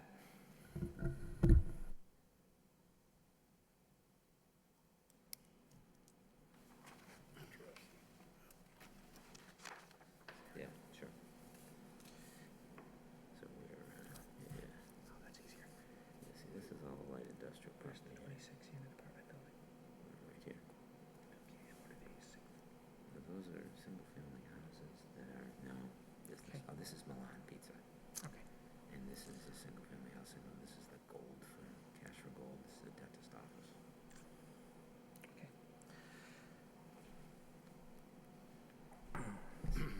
Aaron, procedure-wise, if we're to, say if we adopted the recommendation that Mr. Jen was proposing, can we adopt it at this stage, or do we have to advertise a new zoning change? I would recommend that a new zoning change be advertised as required in the zoning code. Yeah, there would need to be a public hearing for that. Aaron, could we not send it back to the council, send our approval with this suggested amendment back to the council, and then I think it would be up to them, right, to draft a new zoning change? I think that would restart the whole process again, where you're petitioning the city council to amend an original zoning amendment, change an amendment to the zoning code, and then they would send it back to the planning board for referral and recommendation under a public hearing back to the city council again, in that instance. You know what I mean? So you'd send it back to the council, who would refer it back to the planning board for a public hearing and recommendation back to the city council for But if we just sent this back to them, recommend approval with this amendment, and then let them decide what they want to do. They can choose to vote it down if they want to, or they can choose to accept our amendment, in which case they'd probably have to post again, right?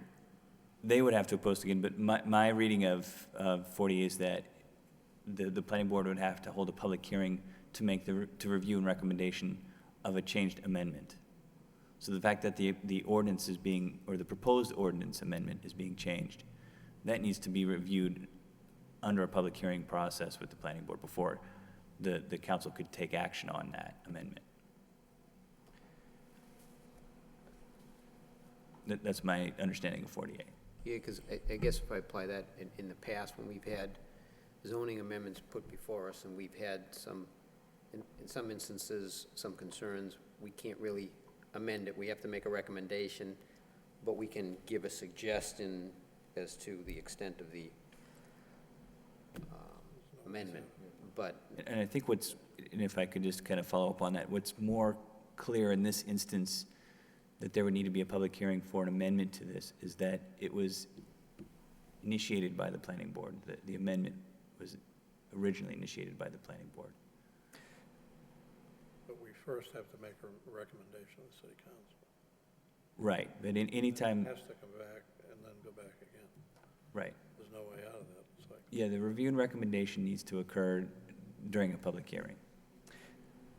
Mr. Chairman, may I say a few words? I'm sorry? May I say a few words? Zoning is a tool, or perhaps a toolbox, to be used to do something. And I feel like what we're doing here tonight would be the equivalent of a group of builders standing next to a pile of lumber, talking about whether they should use a screwdriver or a wrench without having a blueprint or even an idea of what they want to build. We need a planning process. We shouldn't be jumping to the step of what zoning do we want. There are a lot of questions that need to come before what zoning do we want, what lots to be. We need to have a planning process to decide what this area, or perhaps we should be talking about it as areas, I feel like we don't even know that, should be.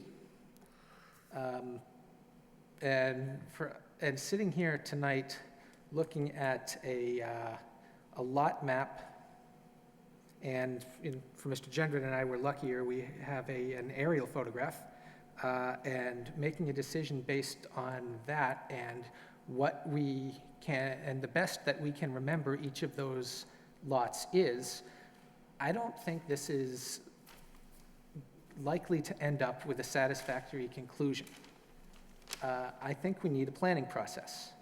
We have, in my opinion, one of the best planning offices in the state, one which has proven itself over and over again to be able to engage in a planning process which includes both significant public participation and input, as well as a high level of technical expertise. And I feel like the city needs a lot of both as part of a process before we can make an informed decision about what we should do here. I don't think we should take action on a recommendation of any sort tonight. I would like us to be able to get some sort of an agreement that we should have a planning process going forward, working with DPD to involve all of the relevant stakeholders on both the residential and the business end, and get everybody together, do the technical work, have the conversations, and come up with a plan for what we want to build, and then draw a blueprint, and then start picking our tools out of the toolbox. I would certainly be willing to make myself available to participate in that process in whatever form the professional planners feel would be helpful over an appropriate period of time in order to formulate a quality planning process that will bring us to a better decision, one that ideally will maximize all of the values and all of the interests the city has in all of these properties, and won't take the form of a zero-sum contest between residential and commercial, which is, I'm afraid, where we are now and what we would be doing if we were to take an action and make a recommendation at this point. Mr. Chairman, if I... Absolutely, Mr. Chair. I certainly want to commend Mr. Genman for clearing up a lot of what appeared to be confusion at the city council public hearing, and I think, and actually I listened to that as well, and I think, and we've had this issue with the process of zoning amendments, and it happened with the dormitory housing zoning amendment, is when we set the public hearing for the planning board and the city council at the same time, it really, it sets the train down the track, when I think clearly when we had held our public hearing on this issue, it became apparent that there needed to be more information, more of a process, I think we discussed. I think, Mr. Boyle, I think the business owners said they didn't feel part of the process, and you said, well, now can the city yourself now is notified as being a part of the process?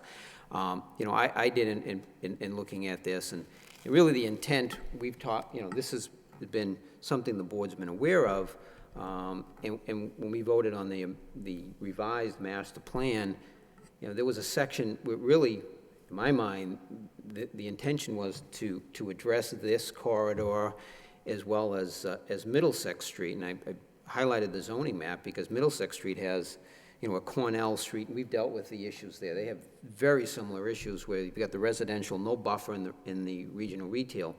And, Section 3 of the master plan, the new master plan, explore the creation of a new commercial zoning district for areas that are not well aligned with either regional retail or neighborhood business. Encourage mixed-use development where appropriate.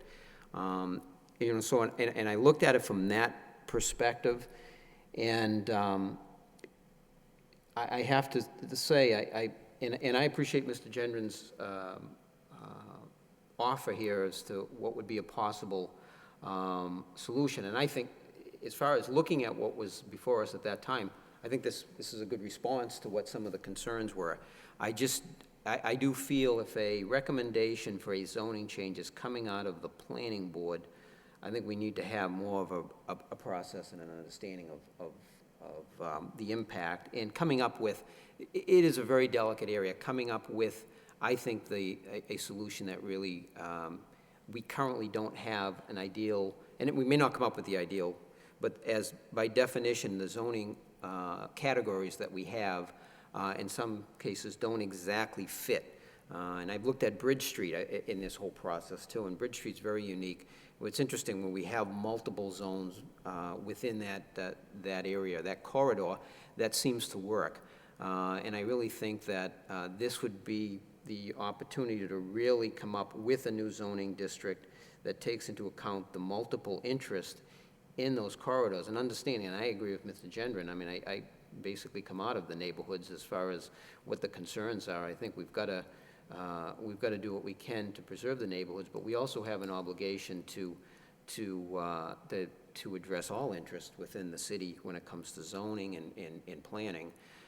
So what I would really like to see, and without really further ado, on behalf of the residents over there, is that we start to engage some sort of a process as soon as possible to really come up with a solution that I think would be hopefully a well-thought-out solution for those corridors. And I think Middlesex Street falls under the same exact situation. And I think if you look at, matter of fact, I think there's more residential properties along Cornell and all those streets that there's absolutely no buffer. They're right there, and they're not very far from Middlesex Street with the regional retail lot right there in front of them. So, again, I appreciate, I caught Mr. Leahy's suggestion.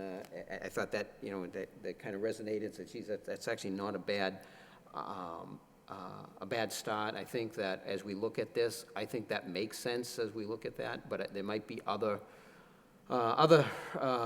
tools that we'll have in order to address the transformation from the regional retail to the residential. So I too would be in favor of really, matter of fact, this evening, see if we can't set a process in motion as soon as possible. Because again, to the neighbors that are there, they've been, unfortunately, I think this has gone on too long to get to this point. It really has. But at this point, I think it is incumbent upon us to make sure that we have a good planning process in place to come up with a solution for this. Mr. Chairman, if I could just make a quick comment. So I can appreciate the fact that a planning process should be in place, and that there perhaps should be another zone. We've certainly talked about that before. I mean, we have been talking about this. We have been trying to plan this. We have been trying to work with DPD to address this issue for over 1.5 years now. And, this is what we were led to. But a change like this wouldn't necessarily preclude the continued discussion of an alternative zone. Because I would be the first to agree, TMU doesn't fit it perfectly. Not from a use standpoint, I think it does fit it perfectly, close to perfectly. But from a setback and all that, I think that there's a lot of discussion that would have to take place about a new zone. But I think, we could make a recommendation on this tonight. We could go forward with this and still kick off a planning process for a new zone. We've been talking about this for a year and a half. I think it's time to get off the pot. And the city council clearly, in my opinion, wanted a recommendation from us. Would you want it or not?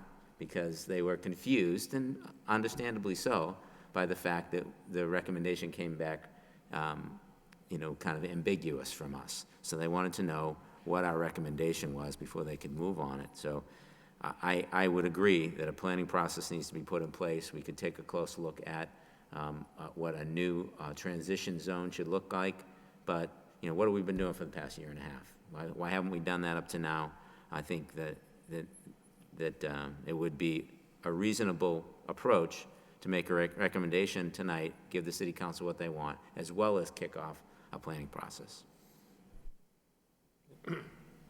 Rich, any questions, comments? Yeah, I support what Mr. Jenner just stated about moving this forward a little bit quicker than we have in the past. I look upon, the TMU zone, extending that provides a level of protection to this neighborhood in terms of not allowing a regional food service company like Taco Bell or other regional service companies in the area with drive-throughs and things like that.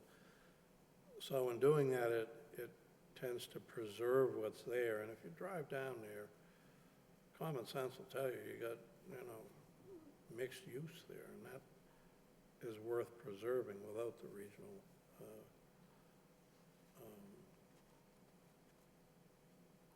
retail people. And I too believe that a process has got to be put in place here, but would not be opposed to supporting that tonight. That's all. Yeah. Bob, you have any questions, comments?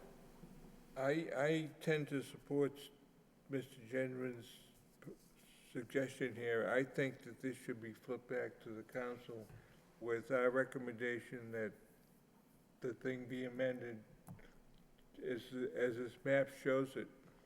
And basically, and also recommend that the council start a corridor study.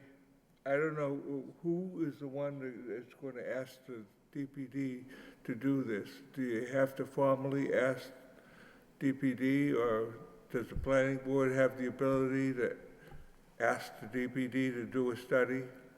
The city manager sets the work plan for the Department of Planning and Development, and he's directed by the city council. The planning board certainly can make recommendations for implementation of the master plan, and has obviously approved the master plan and is tasked with that requirement under Mass General Law.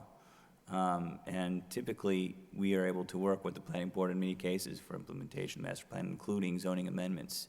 And as I stated a number of times, going back in the past as this has been reviewed, DPD is willing to put together a corridor study, and we actually raised this issue as something that needed to be addressed in the master plan update. We were unable to start that process earlier because we were updating the master plan.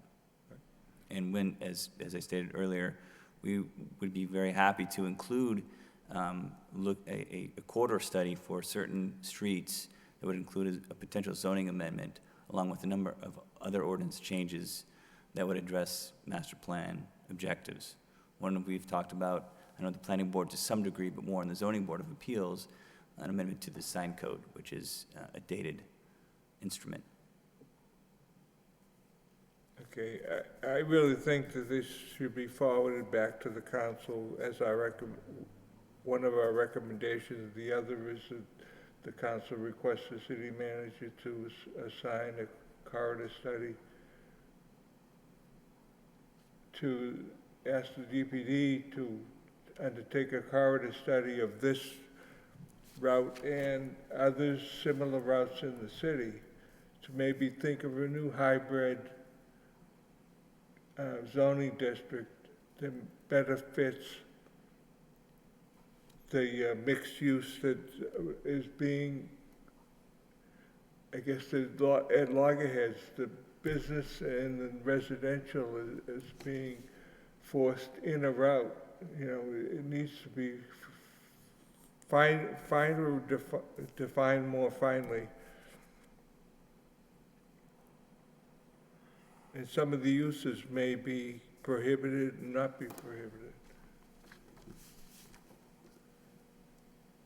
I would think the local businesses also would like to keep a Taco Bell out of this stretch of Roger Street for their own personal good, because they'll be driving the small, you know, Milans and all these people, they're driving them out of business. Chili's, you know, the more regional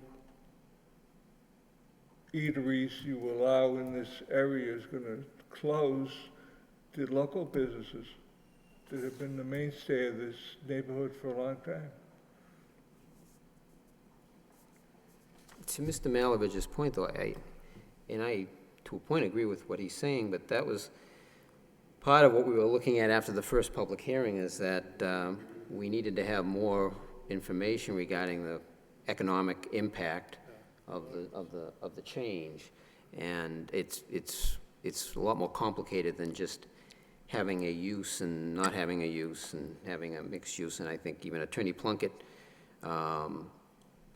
alluded to the potential conflicts of allowing then residential within that area. And we've dealt with that with on Middlesex Street with Master Ung's project and the residential condos that are right there. And we spent a lot of time trying to address the residential concerns that right there in the regional retail. So, and again, part of not taking a vote at the public hearing was looking to get more information relative to that, and we're sitting here tonight without any additional information relative to that. So that's why, I mean, I can appreciate the desire to want to act on this evening. I just, that's my concern. That's all I would just say. That's my concern at this point. Thank you. Attorney Plunkett, do you have any comments from our discussion? And after looking at the map, I mean, and also being a planning board member from a budding town, councilor? I share the, we're voting on the casino tomorrow night. So it's not easy. So you're looking for a late evening, huh? Yes. Oh, no. You know, from personal perspective, you know, the bank, if we were left out of it, they would be happy. And that would, just, Yeah. and you're covered in the green area? Yes. Because I know where that bank is, right? But, you know, from the perspective, you know, me being here tonight was, I got a call at like 10:30 this morning from the bank saying, Jay, we just heard that this is going to be before the planning board tonight. And again, you know, the situation in terms of notice and involvement, and I said, well, I'm going to be there on something else, so I'll stay and give input. And, you know, I think that is a very important part.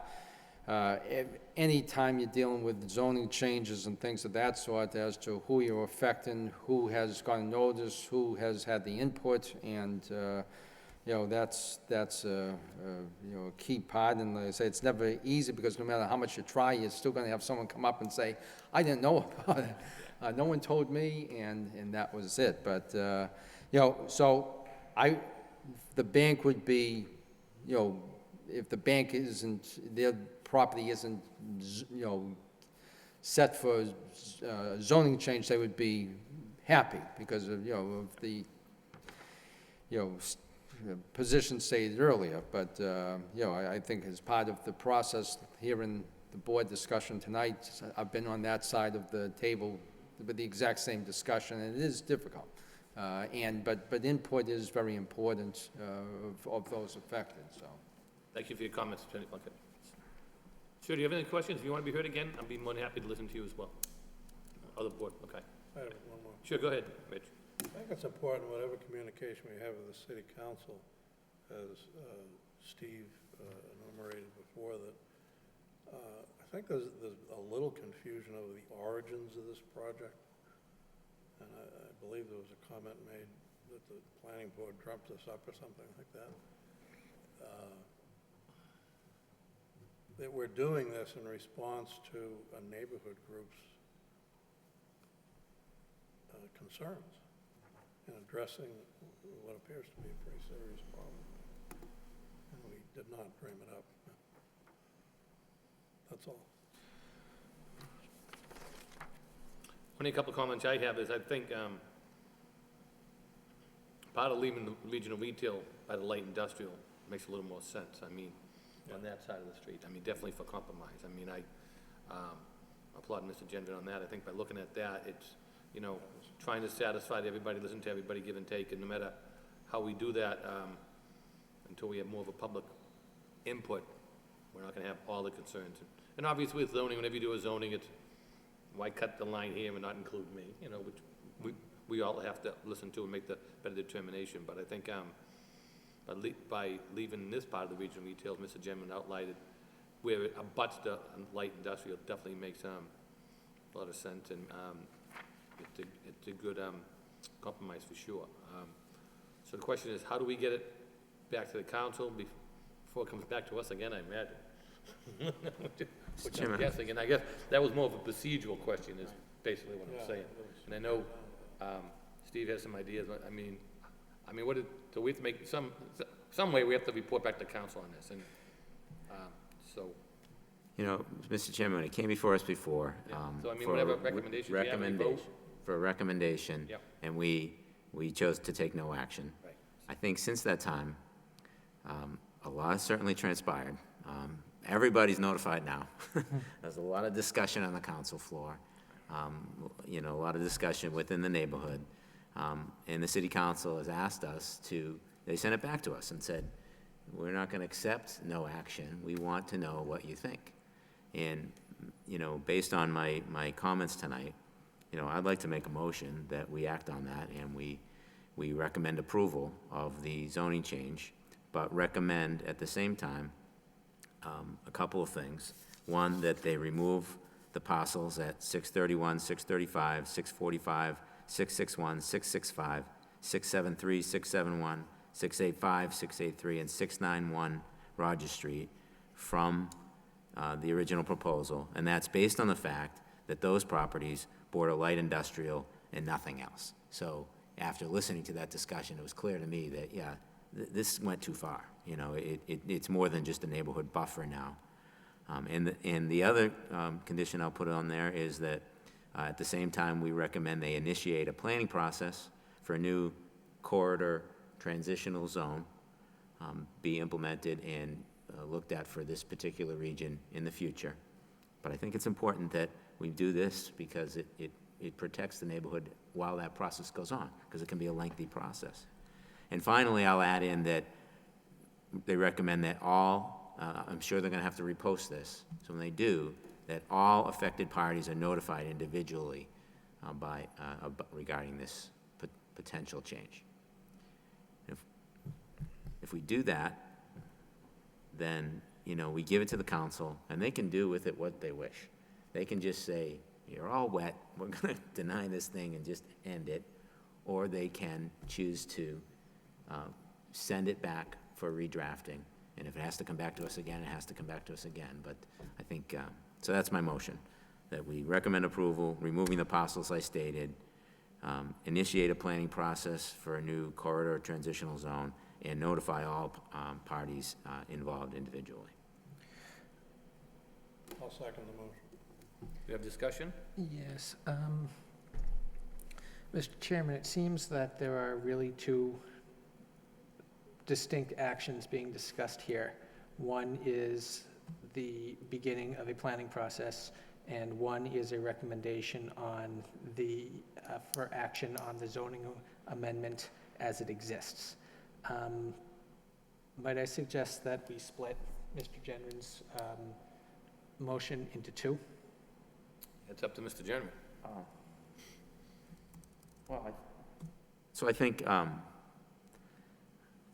I think it's important that initiating a planning process be an integral part of this move, because I agree with you that has to happen. I just don't see it as something that has to happen, separate from the change. And I think creating the change, protecting the neighborhood during the process, I think is an important part.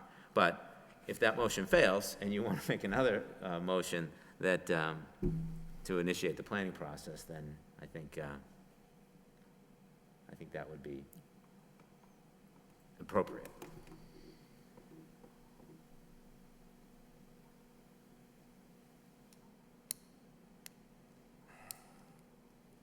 So we have two motions. Is that- No, we only have one by Steve. Right?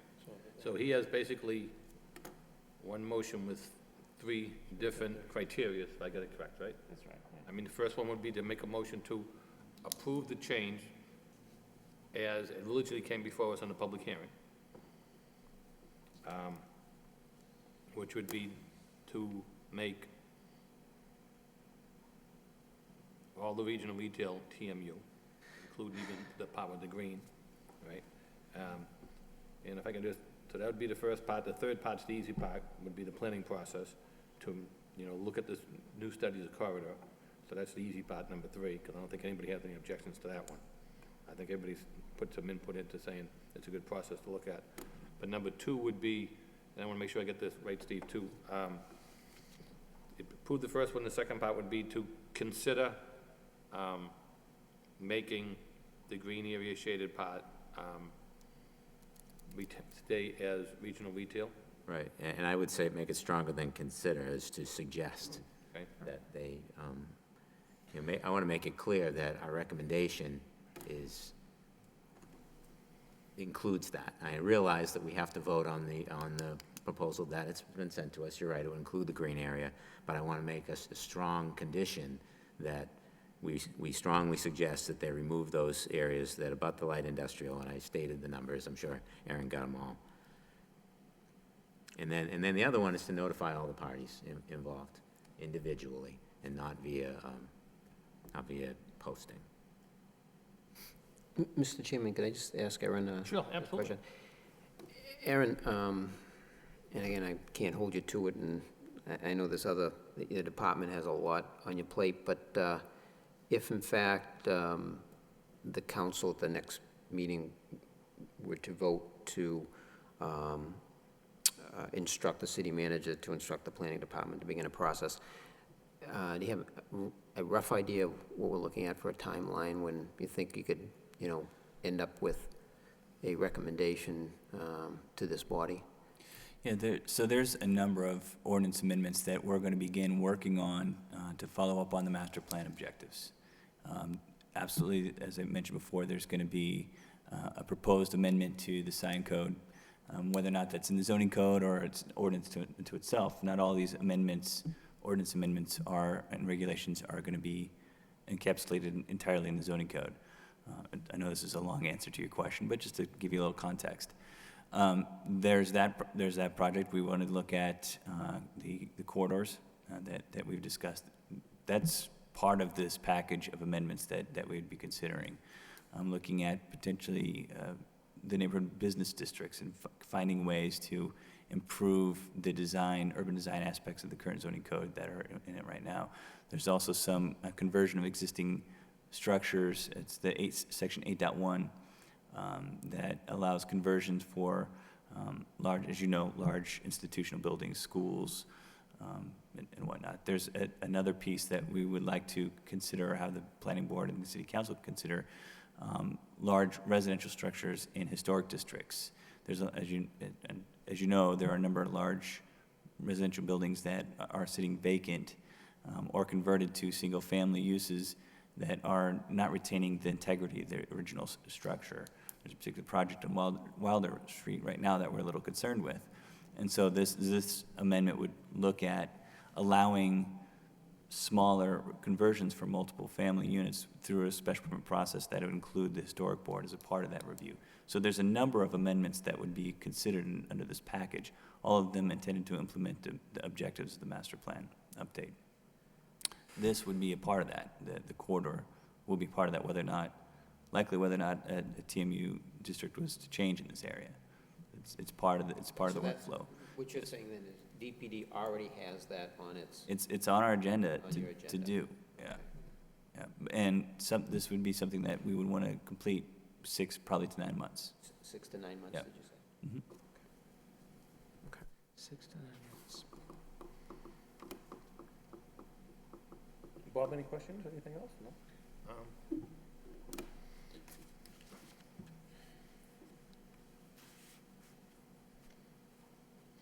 I'm just trying to look at the language that was sent to us by the council. I know it says, to hold the vote until the planning board made a determination of values and actions on the matter. I don't know how you want to slice it, but, There's no ambiguity about Councilor Mercier's motion. I don't know what's written there, but if you watched the tape, it was pretty clear that she wanted the planning board to take action. I mean, I think no matter,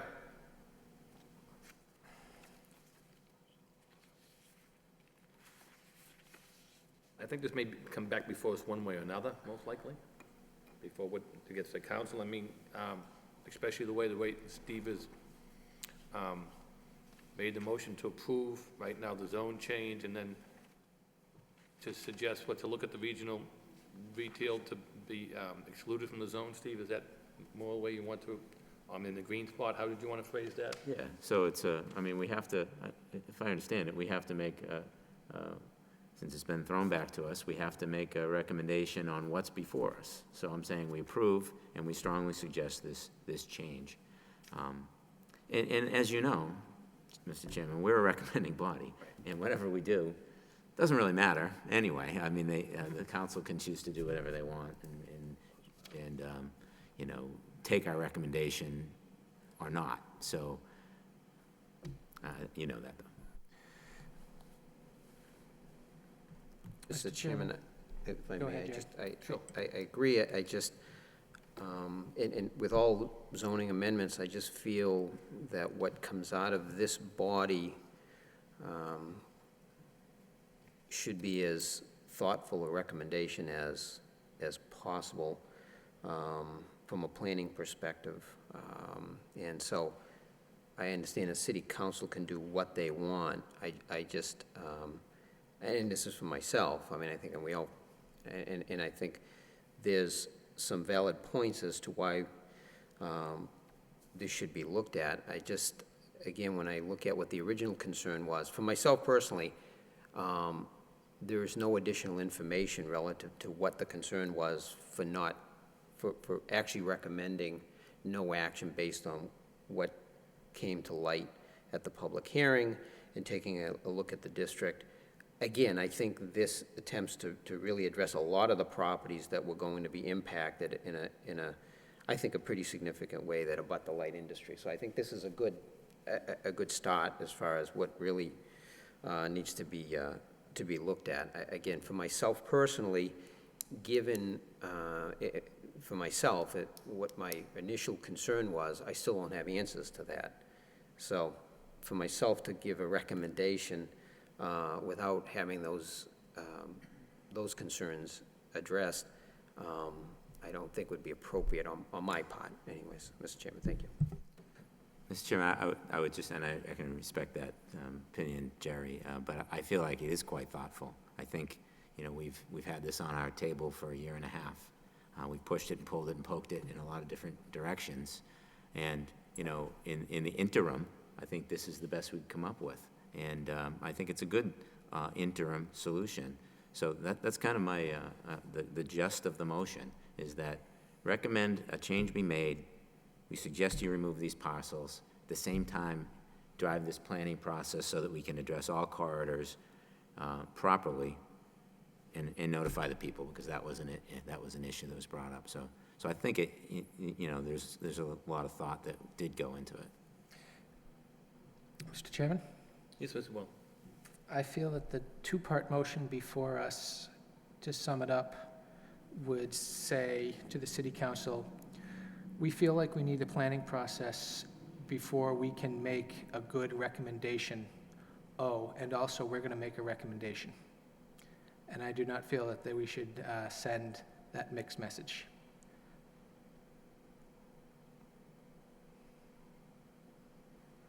I question, in terms of this planning process that we all seem to agree is so important, I worry about the effect that taking an action to recommend a change and making a change in the zoning, I worry about the effect that that would have on the planning process, what it would say to the residents and what it would mean for their level of interest and involvement, what it would say to the commercial property owners, and what it would mean for their faith in the process, and what it would mean in terms of the quality of the planning process we were able to carry out.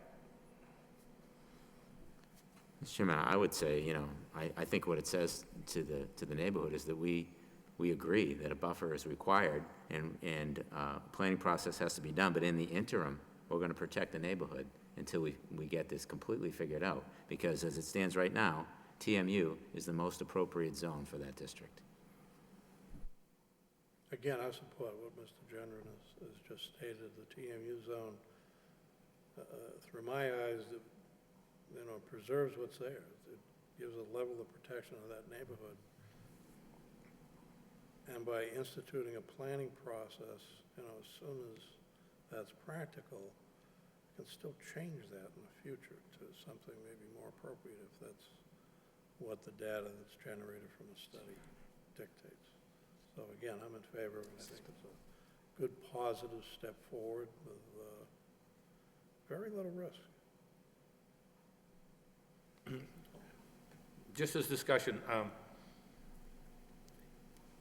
Steve, what if we didn't go through with just approve the whole zoning plan as it came before us to begin with, but we make the suggestion to exclude the green part from the TMU and leave that regional retail? I think we could make that recommendation without saying, as a compromise, instead of to, approve the whole zoning change without more. It sounds like some of the board members may want some more factual matters to make a comfortable determination. So instead of saying, approve it all as was proposed, could it be after, to hold, after determination of values and action from the planning board, and listen to the comments and concerns from the city council about trying to make a region, some type of compromise. The planning board, upon further consideration, could report back to the council that they'd be willing to request that the zone change be altered so the green portion of it would stay as the regional retail, and then the other provisions, as you indicated, the planning process, the notification, and everything else, without definitely going forward with the first part of your motion to say approve it all as is. Because I think, and once we make the suggestion on that, I think it's going to come back to us anyways, but I think at least it shows that we've gave it some serious consideration. We've made some determinations of how they phrased it. So to consider, the planning process, and once they get the information from where the planning process is coming from, where that's headed, maybe they would consider that zone change with the regional retail remaining in that area, due to the fact that the consideration was given is closer to the light industrial. It makes more sense for the light industrial to be backed by the regional retail. It's way of a compromise instead of just saying approve the whole thing as is. Well, so it doesn't really say approve the whole thing as is. Well, I mean, the Tom, first part of the motion would be approve but I the think whole that's- zoning change I think as that's is. the only thing that's before us, right? We need to, if we're making a recommendation on a zoning change, we need to either approve or recommend approval or recommend denial, right? And we can make suggestions along with it, but, it's up to the council to determine whether they want to choose those. But the whole thing is just a recommendation. Even if we say we recommend approval, it's just a recommendation anyway, so it's not like there's any, absolute action that will happen out of our vote. So I think if we say, if we take what's before us and say, we approve it, but we suggest you make this, we recommend approval, but we suggest you make this change, and then the council can do with it what they can. I think the message is abundantly clear if we position it that way. Chairman, if I may, just, Sure. I want to make sure I was abundantly clear on the process, the procedures moving forward. Any recommendation that's made formally, and what I mean by formal is a vote's taken to recommend one way or the other, needs to occur on the planning board's part during a public hearing. So whether or not it's on the current zoning amendment as it was opposed, or if it's proposing an amendment to that change, or a change to that amendment for the council's consideration. The reason for that is the last vote that was taken was an action taken during a public hearing to take no action. So if an actual recommendation is going to be made, it needs to be made during a public hearing. So if I didn't make that clear enough before, I just want to make sure that that is clear now. If the board's going to make a recommendation to the city council, it shouldn't occur tonight formally. What the agenda item on this evening, again, to be clear, was to determine whether or not that was actually the action that the board would want to consider in a public hearing. My understanding was that the motion that came back to us was to basically taking that recommendation that came out of the public hearing and send it right back to us. But any vote, formal vote relative to that recommendation needs to occur under a public hearing. Oh, okay, That we initiate. okay. All right, The only question I'm thinking of, and I don't know if it makes any sense, so I'll throw it out there, would be, would this be worthy of any board members going to a subcommittee with the city council? To explain the history and the thought process behind this? I mean, I know people don't want to delay it, but I'm just thinking, is either that or we're going to play ping pong with it for a while? It's possible. I'm just trying to expedite it. That's just a suggestion. I don't know if it's off the cuff or something, but instead of back to them, back to us, back to them, back to us. So, maybe back to your suggestion, Yeah, I'm just Tom, trying to maybe we could, fit it in somehow, you know? maybe we could make the suggestion, we'll make the motion, a recommendation to the city council that they re-examine the proposed zoning change on Rogers Street, and, because they delayed it as well, right? That they re-examine the proposed zoning change on Rogers Street with the conditions that I just stated out. Again, any formal recommendation to the city council needs to occur under a public hearing. Well, so that wouldn't really be a formal recommendation, right? That would be, But I mean, But so I think that the question is then if the council throws it back to us, is what the recommendation was. The question is, how do we get it back to them without doing a public hearing? I mean, so we have to do a public hearing? So the matter is, I don't believe you can take a formal action on this, which is what the city council, and I agree with you, Steve, that the council was looking for a recommendation one way or the other. And for that to occur, the planning board needs to take that action during a public hearing. Because during the last public hearing that this was on the agenda for discussion, no action was taken formally. And so if you're going to actually take formal action, that needs to occur under a public hearing where people are notified of it. So the expectation at this point from a notification requirement is that your recommendation is settled, right? You've made your recommendation at this point to take no action. So if it's going to come back from the city council looking for a recommendation, I know it's a little, but frankly though, this is why a process is important.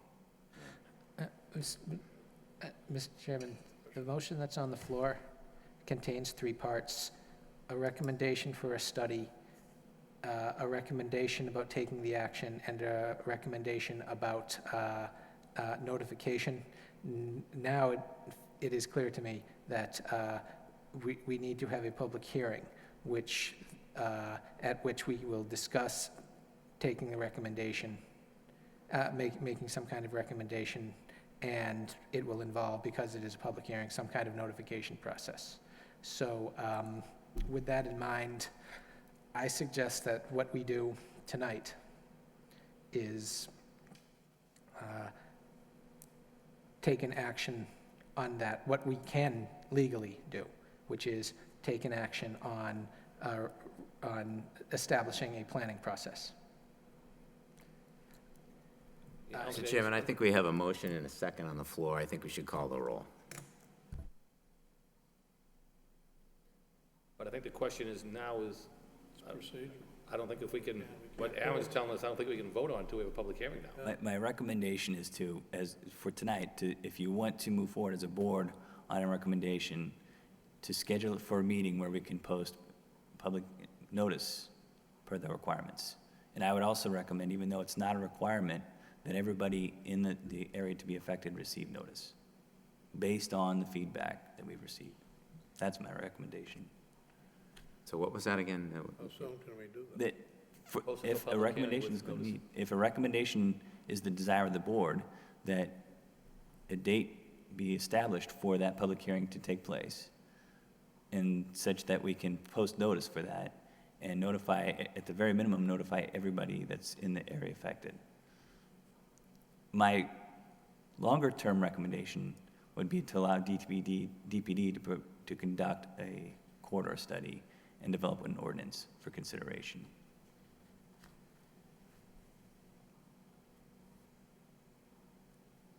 If we want to try to change the part that came up in the RR, we'd have to start from scrap one then, right? Pardon me? We want to make a recommendation to change part of the zone as proposed that Steve did today, earlier this evening, I should say, as a compromise.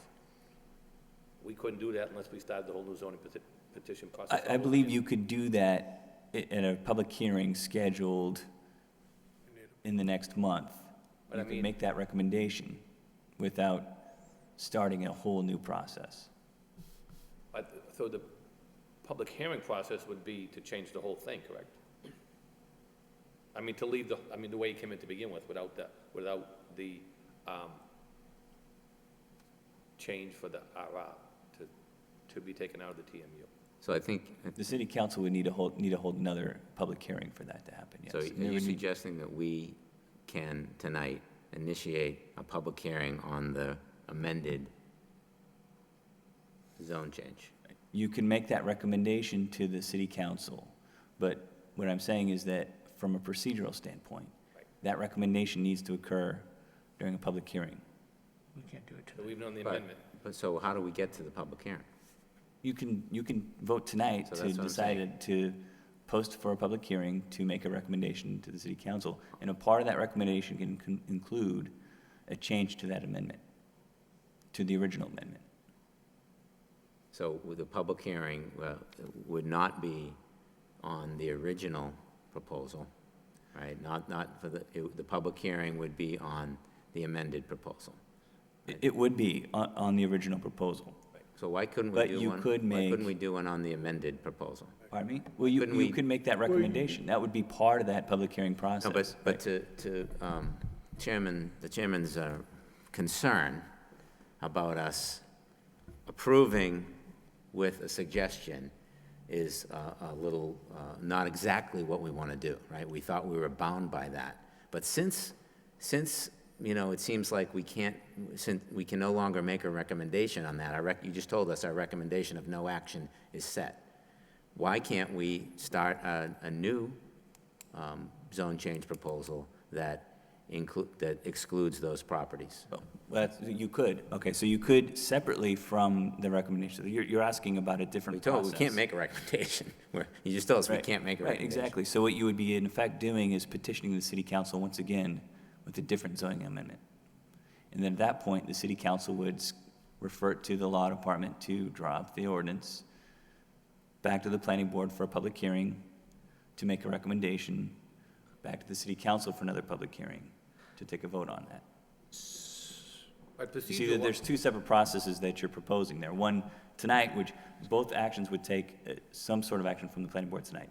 One is to schedule a public hearing for the planning board to make a formal recommendation on the original zoning amendment, which could include a recommendation to change that amendment to remove the parcels that you've mentioned earlier.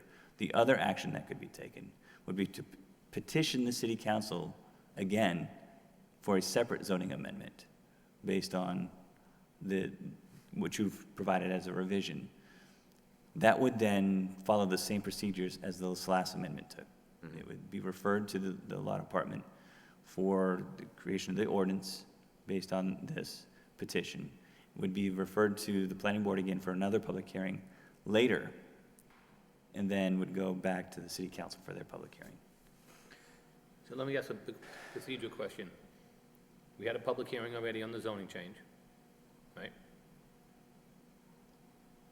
So we had a public hearing on that.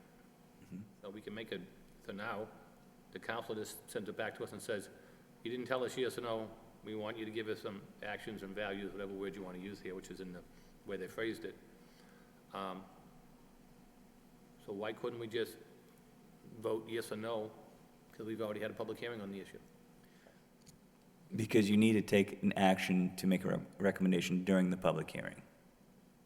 You've taken action, so if so picture it this way, if you're amending a special permit, if it's an amendment to the decision, it's a significant decision, you need to hold a public hearing.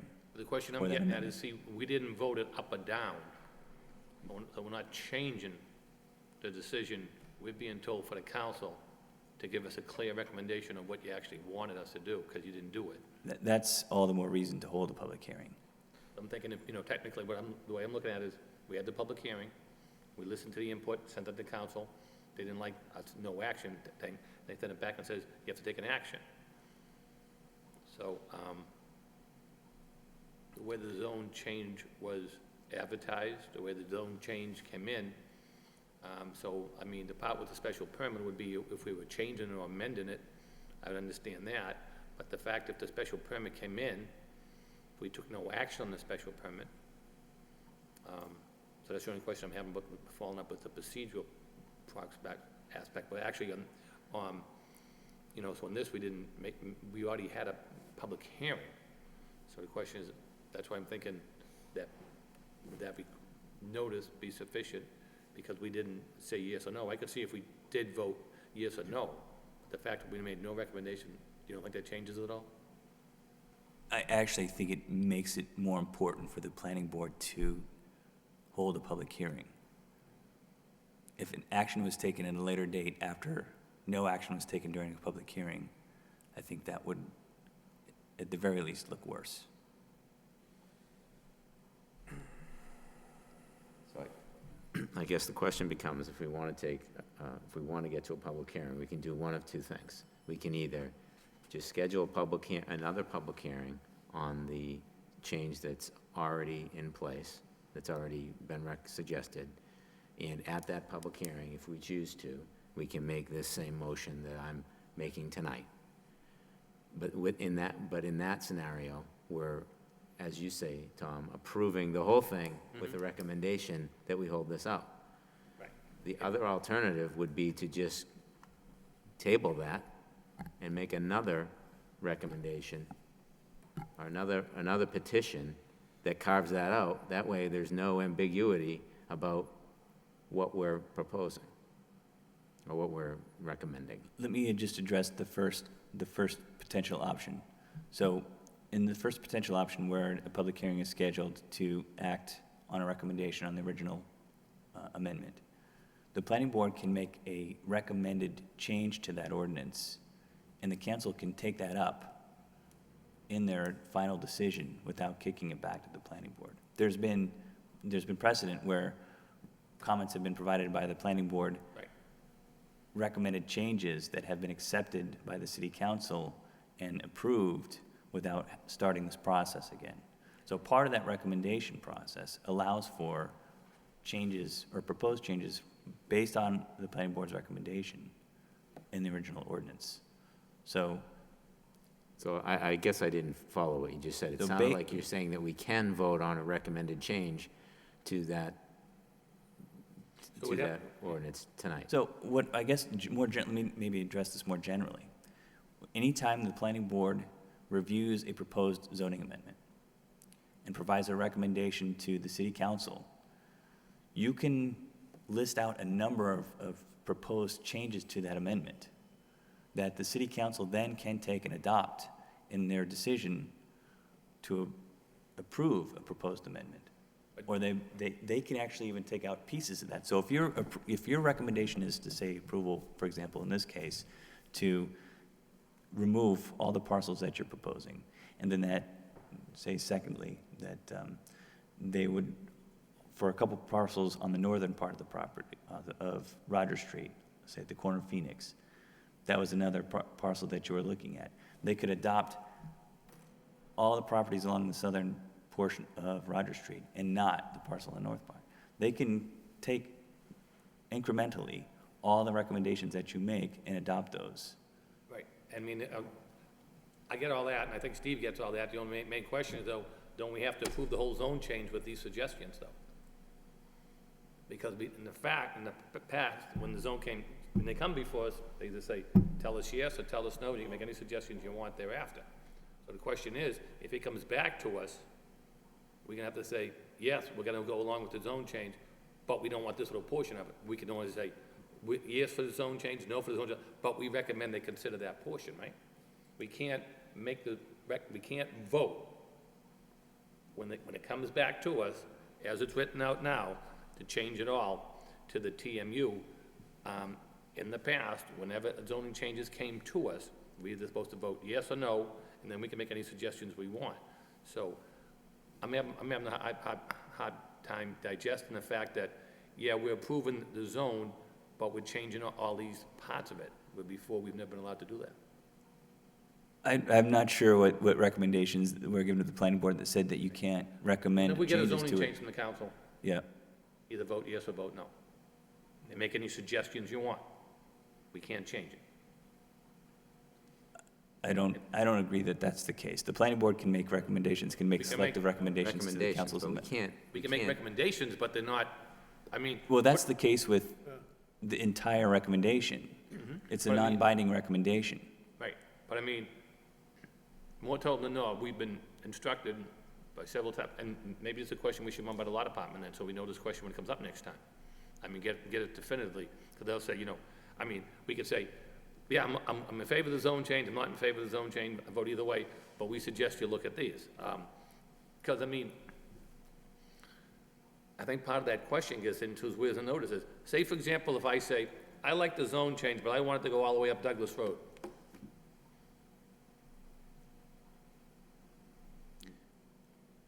Then it really doesn't fit the advertisement for the zone change. That's why that recommendation needs to occur during a public hearing. Yeah, I understand that, but I think a lot of times when you do that, you're adding to, okay, the questions would be then, how come the people up on Douglas Road didn't get notice of what I want to change the zone to their portion of it? So what if I want to make the zone bigger? So I make the recommendation there, and then the question was, because for years, we've been told, either recommend yes, no, and you can give any consideration you want on the side, but you just can't go in and change the zone and say, I approve this, but change this part and add this part to it. Mr. Chairman, that was how it was explained to me when I first came on this board, and we were discussing the Bigelow Street rezoning, that we could not, remember, it was initially a proposal to change it to SSF, and we could not make the recommendation in response to that petition, we should change it to TSF, or vice versa, whatever it was. Rather, it was, we recommend denial of this one, and then the zoning amendment process had to start all over in order to have a proposal to make it SSF.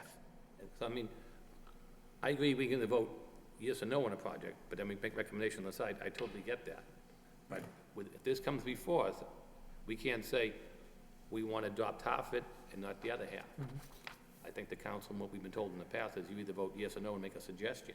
So the suggestion wouldn't be, I mean, I know they're not binding recommendations, but say if we all say, we think it should be changed to this part, it's only a suggestion, but the first vote would be, are we gonna vote for the zone change?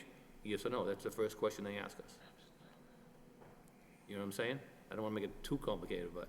Well, if there's a recommendation, I mean, just again, to step back a little bit, if there's a recommendation to substantially change a proposed ordinance amendment, it may require additional process. I'm not arguing that's not the case. Okay. But the planning board is empowered to make selective recommendations to a proposed ordinance.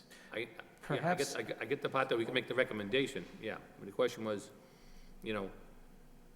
on itself, okay, for example, say if we get back to tonight's motion that Steve initially made, what if 3 or 4 of the items, majority of the board are in favor of, but a couple of us are not in favor of approving the whole zone change? Because let me phrase it this way. Could he make the motion he made tonight after the public hearing was that we approve it with the suggestion that the RR be changed, be taken out of the zone? Yes. Okay. All right. If that's the final line answer, okay. So the question was, can I make the motion tonight that I made? Yeah, but not until after public hearing. But, so, let's go back to your point, though, Tom. I feel like We'll do it right now. we have had a public hearing on this, right? We had a public hearing, it's the same exact matter that came through the public hearing. We've heard all the input. We delayed it. The council sent it back to us and said, we want you to make a recommendation on this matter that went to you originally. I don't see why we can't do that. I don't see why we can't make the recommendation that they've asked for. And We already held the public hearing on that zone change. we already held the public hearing. And I think the motion that I have on the floor is just that. It's picking up that matter again that they referred back to us.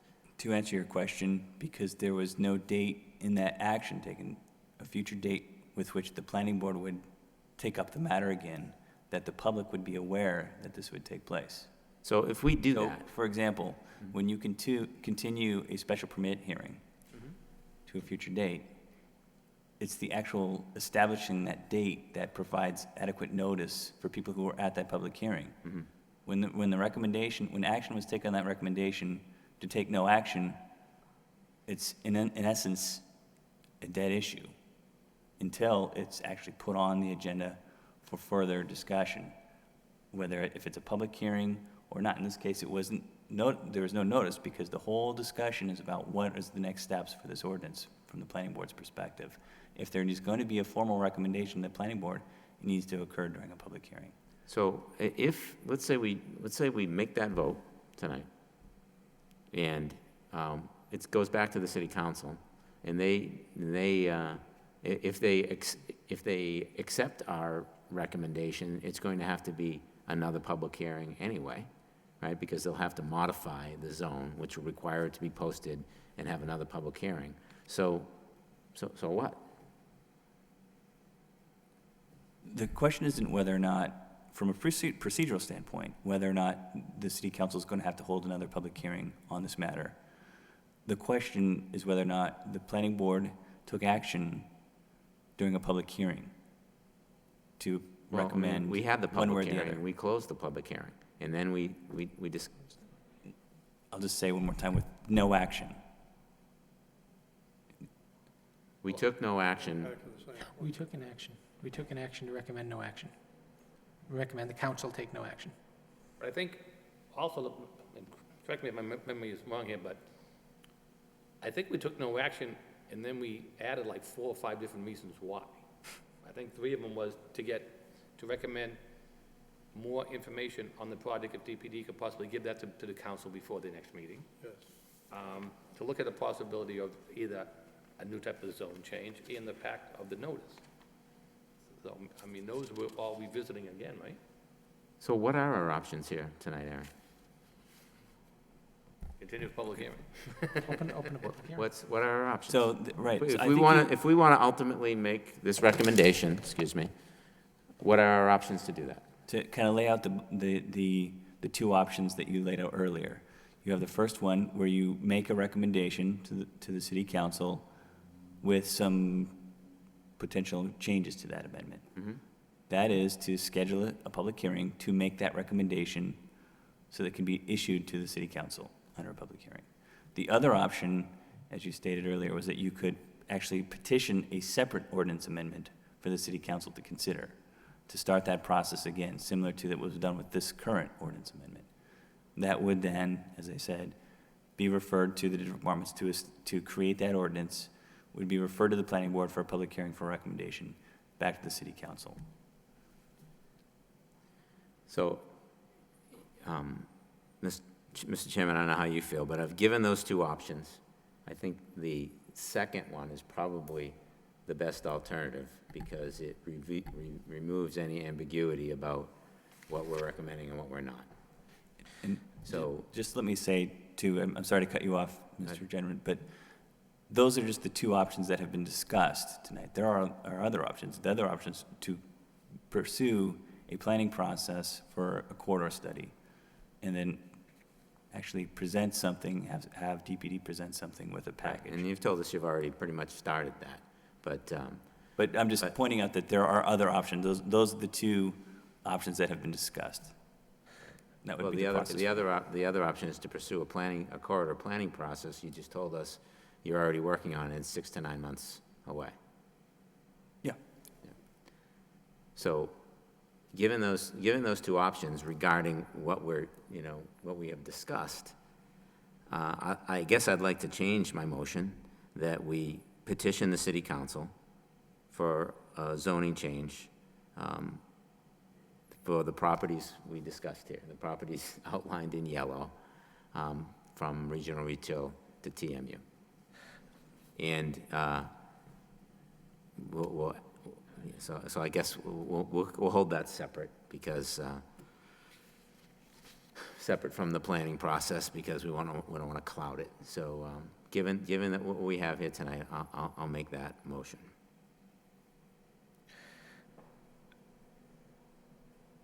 Any discussion on the revised motion? I would like, So, just, and one more, Go ahead. sorry, Joe. So it's essentially the same as what I've said before, right? What I'm saying is we petition the city council to initiate a zoning change for the properties outlined in yellow on that map. That would be everything but, the ones in green, everything, same as the initial proposal, except we remove out the, 7 or 8 properties that I indicated: 631, 635, 645, 661, 665, 673, 685, 691, 671, and 683.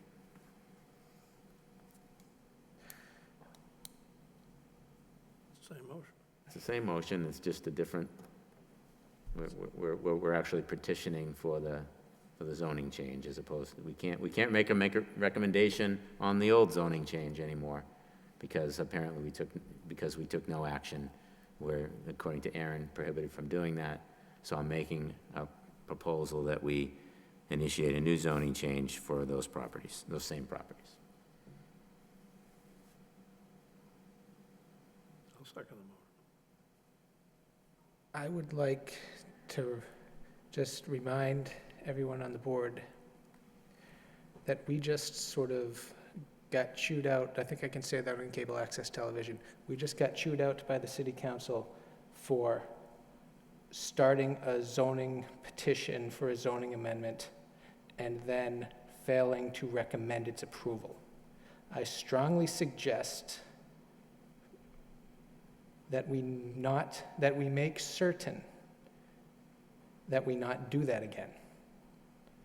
That we not approve a motion to begin a new zoning amendment based on the plan that Steve brought in tonight, unless we feel very confident that when we hold our public hearing on it, we will approve it. With recommendations. So to that, I would say that, again, this proposal didn't come from us. We're responding to the request of the neighborhood group. And, as far as being chewed out, if we were chewed out, it's because nobody understood exactly where it came from and what the process we went through was. So it doesn't really bother me to get chewed out when I know that the process was pure. But just remember that the petition was from the planning board, not the neighborhood group. Right, because the neighborhood group was going to be charged a large sum of money to put it in, and So I think that's why they came to us. Maybe if you It's want to put in, Steve, from the planning board. as suggested to the board from the neighborhood association and neighborhood group. Sure. Yeah. And that way it covers where it came from. Right. And that's basically the history on the matter. Yeah, and that's So if you important. want to put the verbiage in that way, And by the way, it's well within our purview Right. to recommend zoning changes. So we shouldn't be chewed out at all for doing what what is under our charter. If we are prepared and we are confident that we will recommend this zoning change, Well, right, I agree with that. I think, but I would disagree with that with a little bit, Joe, only to say that, I always have an open mind in a public hearing, and if something comes up in a public hearing that I'm not aware of and it changes my mind, I reserve the right to change my mind. But I think this has been discussed 9 times to Sunday over the past year and a half, and I'm pretty confident in what I feel about that. So, but I agree with you that we shouldn't do it if we aren't confident that, we're going to go forward with it. speaking for myself, I do not feel such confidence. I will not feel such confidence until the end of a planning process.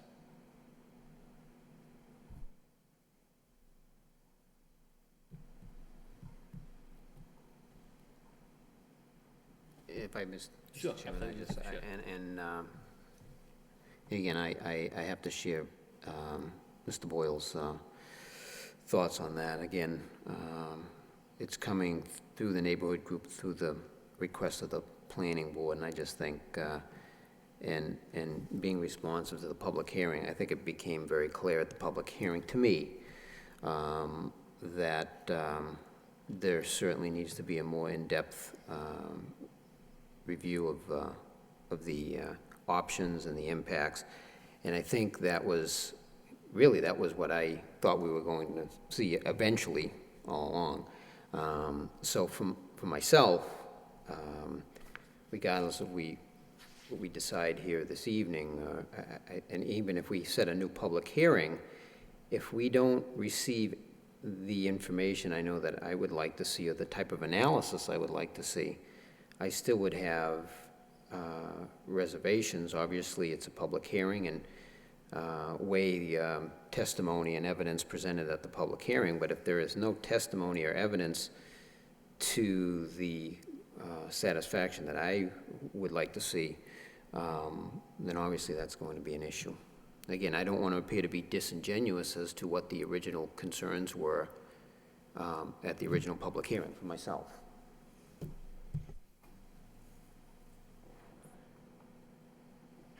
Okay, well, I think what we do is we have one motion on the floor. I guess we'll have to vote on that, and then if that doesn't carry, then we have to do an alternative motion. So you talking about the original motion I made that Aaron said we couldn't do? Or? No, I took that as you withdrew the first one. Oh, yes. And then you're back to the second one. All right, I think good. the second one, you narrowed it down to just approve the new zoning change with the compromise as you amended. Is that correct? That's correct, yes. And I don't know if we can put in there that, we'd like to see everybody notified individually on that, as part of that. Because, and just for notice, and I know it comes down to whenever you do a city-wide zoning change, you don't have to notify all the abutters because you have to notify everybody in the city. Where this is just a limited portion of a part of the city, I think notice would be a requirement that we could fulfill instead of doing notice for every individual person in the city. Correct, yeah. So I think that was something we emphasized. I know I emphasized it at the last public hearing, so the city council would be aware of it when it came before. Because again, the city council is the one who controls what is done for public notice and not the planning board. So when they say comments, the planning board should give better notice, we don't have notice requirements. The notice requirements for any public hearing in the city of Lowell are set by the city council, not us. So that's why the last meeting, we said as a caveat, the council may consider notifying these people so when they come before them, and the same questions that people suggested in front of us about the notice was, hopefully they would hear they'd come in and they would know it ahead of time. But we can say, notify X, Y, and Z. That's outside of our bounds. It's totally up to the council. And that's why we tried to put that discussion, I said last time, let them know that that's a consideration. And I think as part of the motion, if Steve's making this, the fact that council should consider maybe allowing notification for this limited area since it's a limited portion of the zoning change and not a city-wide zoning change. Correct. I mean, I think, let's face it, it's not affecting everybody in the city. It's only affecting this portion of the city. So I don't think you'd need the whole notice change for a whole citywide zoning like they had on the methadone situation, where that was a whole new citywide thing. They come in, and that was all public hearing because it was done by way of notification, because it didn't affect just the city that the street in the city where they put the proposal in, it could have gone in many other places in the city. So they had the overwhelming, widespread approach to the whole city instead of just this is just a limited area, so. So let's back up, and we'll have Steve's original motion. You want to leave that motion as is, Steve, with any of those suggestions attached? Yeah, so the motion is to petition to the city council to extend the TMU zone, down Roger Street, including, I won't list all the properties, but it's all the properties with the exception of the ones I listed previously. All the same properties. So I'll actually just list the properties. So it's extend the TMU down Roger Street to include 572, 590, 600, 626, 638, 680. I actually don't know which streets some of these properties are on, Aaron. So I think you get the gist, Aaron, of the sector. Yes, I do. And a condition of that would be that all the homeowners are notified individually. As a recommendation, Steve, or condition, or? I'd like to make it a condition if we can. That's where there's. I don't think we can make it a condition. Yeah, you can't make a condition. All right, so let's make it a recommendation then. That's why I want to say. I'm pretty That's confident, how though. we phrase it, right? Yeah, I'm pretty confident that any public hearing on this would include notification to all affected properties, and likely any property within 300 feet of the proposed Right. district. Also recommend that they contact the neighborhood group. So, And I think Mr. Lockhart already seconded the motion. Second motion. so that motion's we're not in violation of the public hearing by making that recommendation, because we're sending it back to them with the recommendation, correct? Well, this is just a petition for a zoning amendment, so that's fine. Petition, yeah. All right, so we have the vote on the floor, so Mr. Jedman's made a motion, Mr. Lockhart seconded it, so all in favor say aye. Aye. In opposition? Nay. No. Chair votes yes. So the recommendation will carry 3 for and 2 against.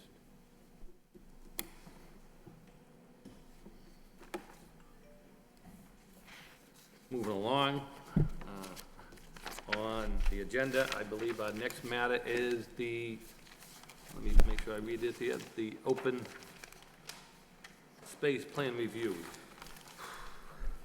Sure, take your time. I believe, Aaron, you have a little presentation for us. I know we received a packet of information that you sent out to us, which was the draft, which was the City of Lowell open space plan. This was prepared by the city manager's office, and this was dated July of 2013. Does this require a vote by us, Aaron, or is this an informational purpose, or is it to be incorporated with the master plan, or how exactly do we?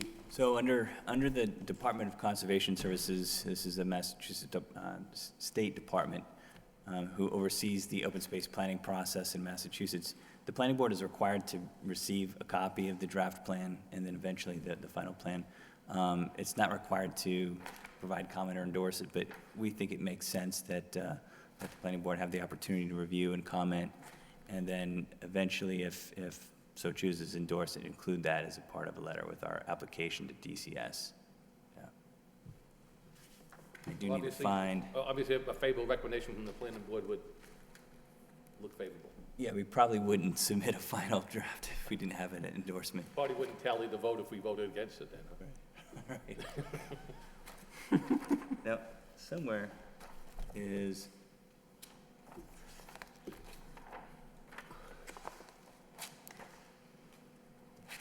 I do have a presentation, but I've lost the Clicker? clicker, yeah. Give me one moment, maybe I left it over here.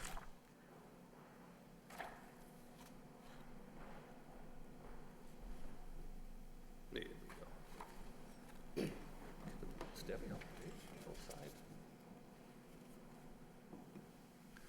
Okay, so a little background on the open space planning process. It's a process overseen by the Department of Conservation Services. Shall I wait for Richard to come back? Yeah, just give him 1 second, here he comes. So you can start up.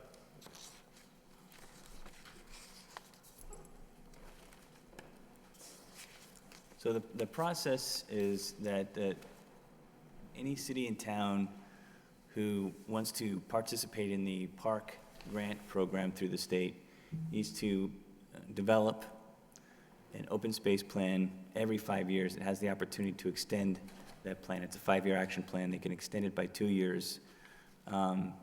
So in essence, it's a 7-year plan. The city has participated in this for quite some time. We've had open space plans going back 20 years at least.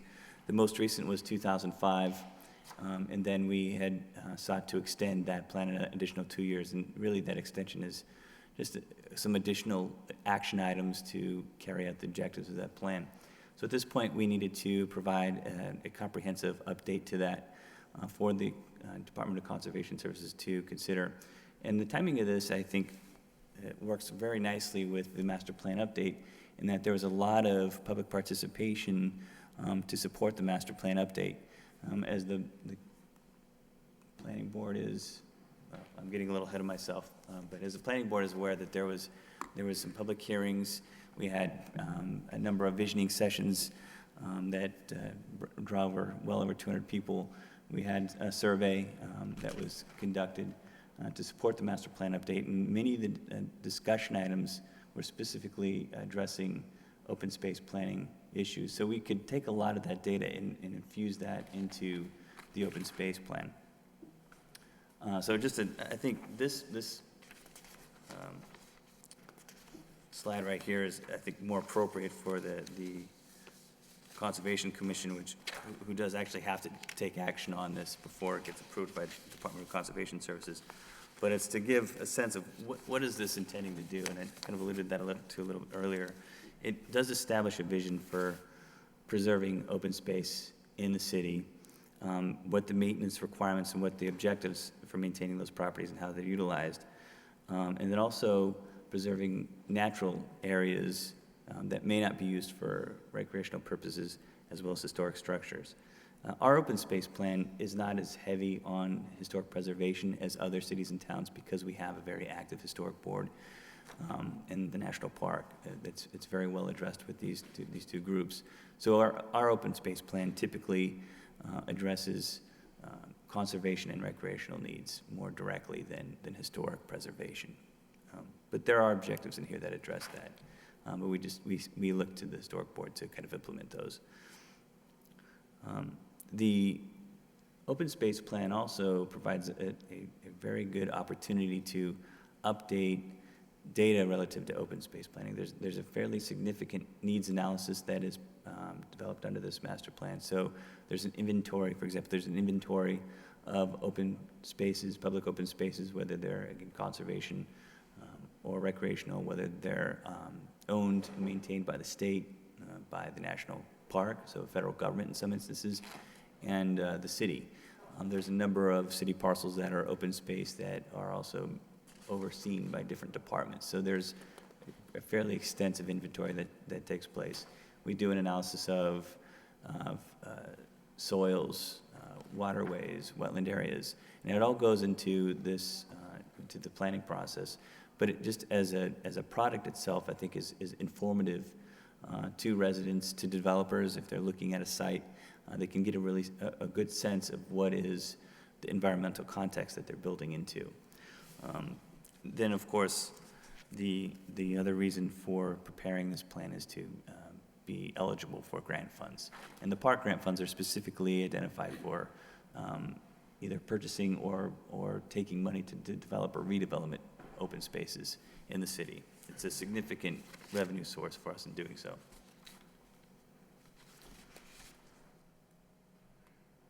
So the planning process, I wanted to just kind of go back over that again. As I mentioned earlier, there was, because the timing of this follows the master plan update so closely, we had a lot of feedback through a number of different resources that could file directly into the open space plan. We did conduct an initial survey and a focus group, but just as a reminder, you might recognize this slide. This was the planning process for the master plan update, but there was a 800 resident telephone survey that was translated It was conducted by a consulting group. We had 1,000 comments through an online participatory tool called Community Planet. Over 175 users. So this was the online tool that's very similar to, at least into layout, to Facebook, and gave people to provide us direct comments on certain issues specifically related to open space planning. What would someone like to see with this parcel in their neighborhood, for instance? What kind of programming would make most sense for open space planning? We had 5 visioning sessions with 160 attendees, and there was one of those visioning sessions dealt specifically with environmental sustainability, so talking about land conservation and open space planning specifically in those meetings. For the open space plan, we supplemented that data with a survey. It was an emailed data that our survey that went out to over 1,000 people. We received about 200 responses, and it drilled down a little bit more into what were the needs of the community for open space planning. What were the priorities? Is it conservation? Is it more playground structures for young children, playing fields? Those kinds of questions. And given those issues, what are the priorities? There was a focus group that was conducted with Libran Consulting. This is a marketing consulting group that worked on the original master plan update in 2003.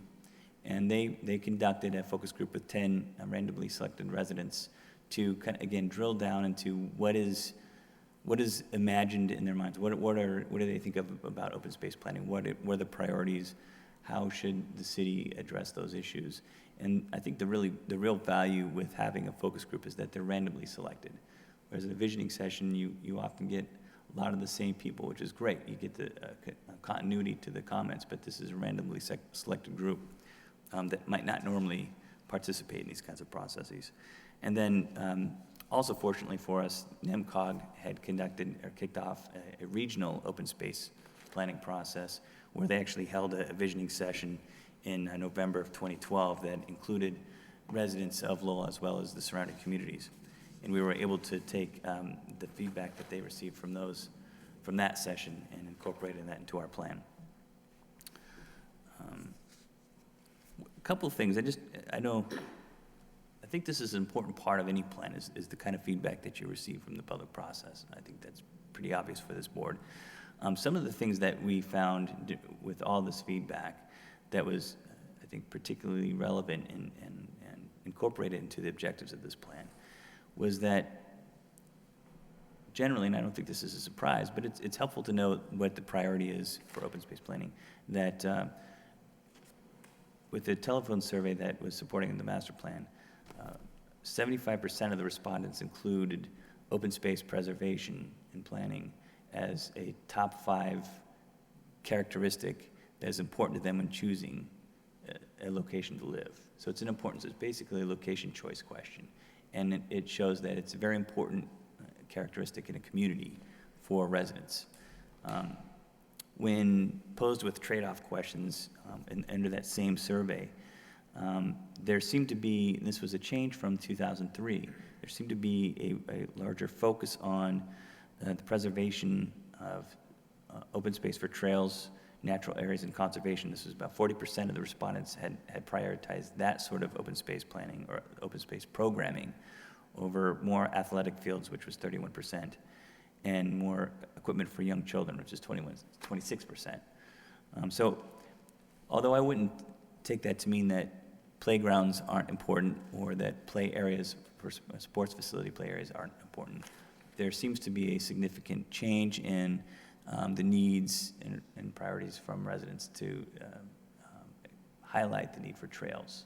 And we kind of received this feedback in the visioning sessions. A lot of people were talking about more connections, better pedestrian facilities, and bicycling facilities, and thinking about corridors that would connect open spaces throughout the city. I don't have the number in front of me, but in 2002, in the original survey, those numbers were flipped. There's around 20% of the respondents were looking at trails as an important amenity or a priority for open space planning, and athletic fields and play areas were the higher priority. So that indicates a little shift in the needs of the community.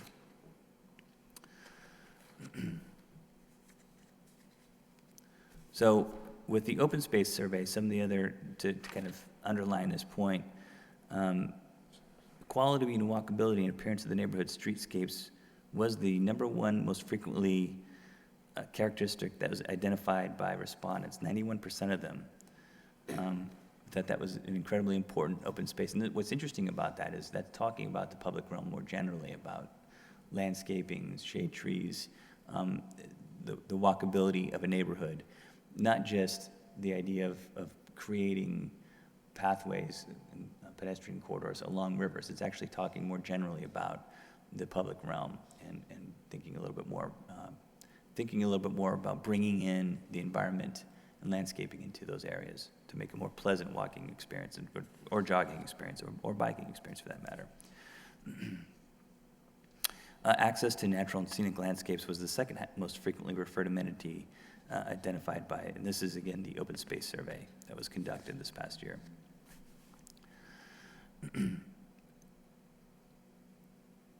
I don't want to go through these with too much more detail. The responses are in the plan. I know that you've had probably a chance to look at it cursorily, but it's worth just noting that generally what we received in both of the public processes, the feedback really did focus on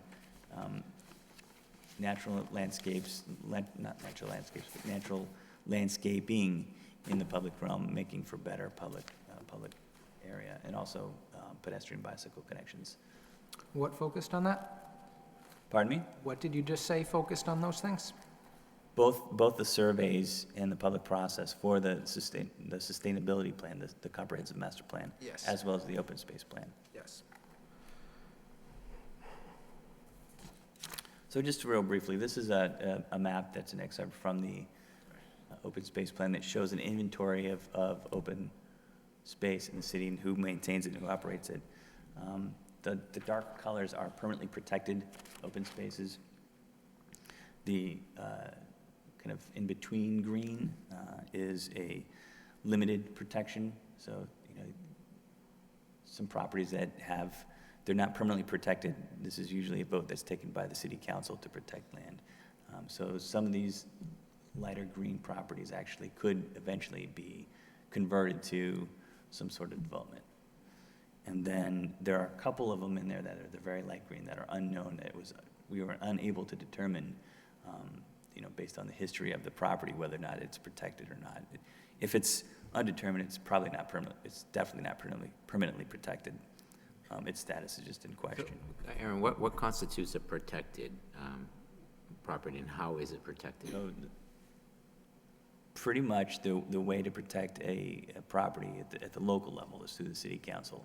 Mm-hmm. It's either through a vote that would actually take an action to place permanent protection on a property, or accept land for the public benefit through open space preservation and or recreational use. So it takes a formal action. There can be private lands that are permanently protected through covenant. Mm-hmm. That's fairly common.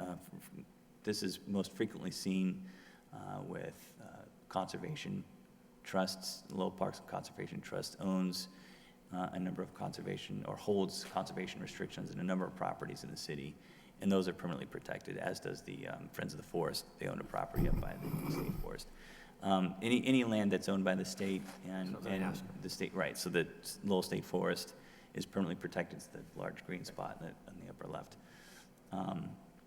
So the state can actually take a formal action. It's usually through DCR, we would have that. And then the national park, if it's a federally protected space as well, that's another way that we can determine whether it's permanently protected. But there's, just to give you some numbers, 473 acres of open space that are owned and operated by the city of Lowell, maintained. To give you a little context, though, the area of the Lowell State Forest in Lowell itself is just under 400 acres. So the state forest itself almost doubles our open space that's available in the city. Just under 19 acres are held by land trusts, and again, that's the Lowell Parks and Conservation Trust and Friends of the Forest. And as I said earlier, it's actually closer to 309 acres in the city that are the state forest.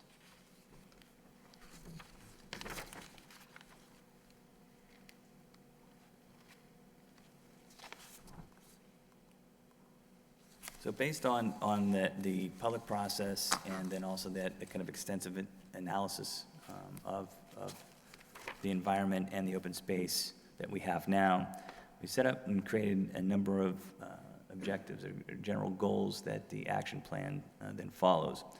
And just kind of go through these fairly quickly. The first one is to ensure open space preservation recognizes and maintains important natural resources to support biodiversity and implement land management policies that result in a healthy environment.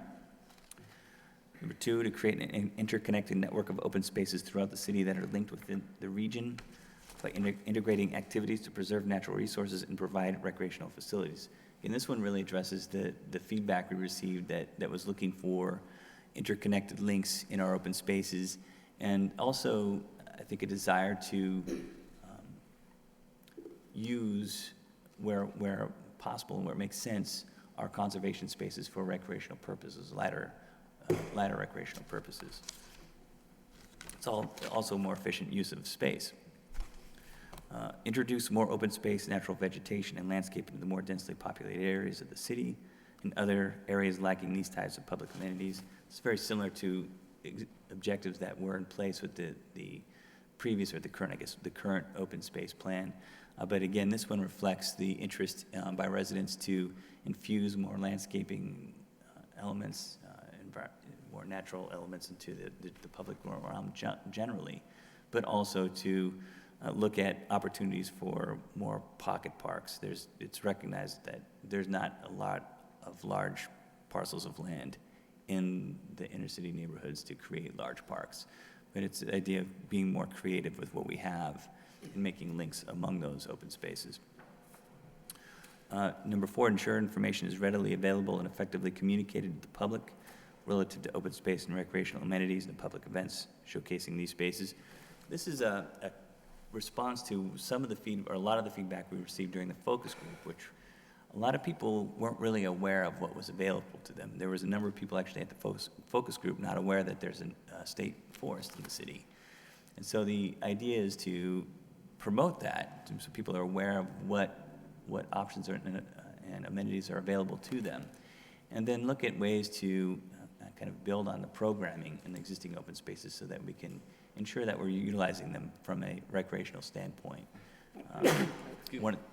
I think, Aaron, just really what's important with that is the more people that use that for the right reasons, then there'll be less people using it for the wrong reasons. Well, that's a great Somebody that point. spent some time out there, so. And I think that's a really good point. It's not just about promoting and advertising what we have, it's about what are appropriate uses and how to interact with these natural landscapes, particularly when you're talking about a walking path in a conservation area.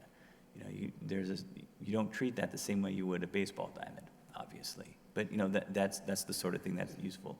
I think another idea that I thought was really interesting that it came out of a meeting with the Lowell Parks and Conservation Trust was the idea of creating blue linked corridors or blue ways, and this is paths on our waterways on the Merrimack River or the Concord River, where people could actually get out on the river and follow a pathway and understand what's going on along the river. So it would actually show where you could bring your boat and you could portage it into the river, where you could sail it, whether it's a rowboat or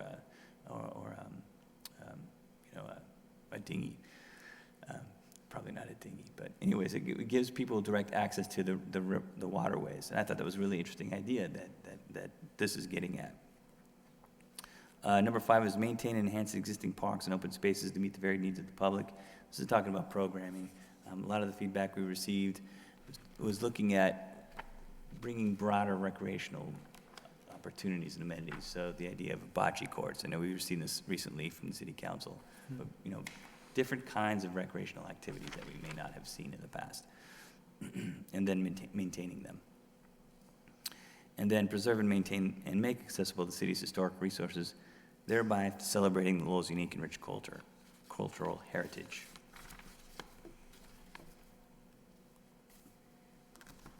And then part of this is there's an action plan. It's a 5-year action plan. It takes and develops specific actions under each one of those objectives. This action plan map shows generally where those are going to be made. So the arrows kind of show you the important connections And the dotted arrows are resource corridors that we want to prioritize for preservation and potentially providing recreational resources. And then there's, in many cases, some solid lines there along those resource corridors where there's some specific actions that are recommended under this plan to provide pathways or access points and connections along these. As you know, there's a number of resources already available to residents, whether it's the river walk or the canal system. A lot of these are talking about connecting these into a comprehensive collection of pathways that people can move throughout the city on. And then there's a number of specific actions at specific locations whether it's a conservation action to take a parcel of land or expand on an existing piece of land that's used for conservation, and think about providing recreational activities on that space, or areas where there's just conservation, and then areas where we have existing recreational facilities that need some updating, for example, the South Common. So I don't want to go into this in too much detail, but if there's any specific questions, I'm happy to answer those. If there's actions we didn't consider. And the other thing, too, I just want to take a step back on the process. It was asked earlier, does the planning board need to endorse this? We would appreciate it. We don't need that tonight. We're happy to take recommendations and comments and then formulate that into, put that into the plan and respond back to the planning board where you can feel free to take action on that. Mr. Chairman, in the spirit of what Aaron just offered there, two things. As the representative to NEMCOG, I do want to say NEMCOG did review this, and they did issue a letter to the Division of Conservation Services informing that the plan complies with guidelines set forth by your office and provides decision makers with specific guides for protecting and enhancing the community's resources. So it met the requirements of an open space plan, which again was issued by NEMCOG. I did review this, and actually I checked with Beverly Woods at NEMCOG too, because it seemed to be something that was missing from the plan, and I did speak with Aaron because I was a little confused as to what was showing up. But if we could include or revise sections of the plan, the inventory list has a large parcel of land listed as Festival Field, and then when I looked at the narrative, there's no discussion of what is actually the Ann Dean Welcome Field, which is the regatta field.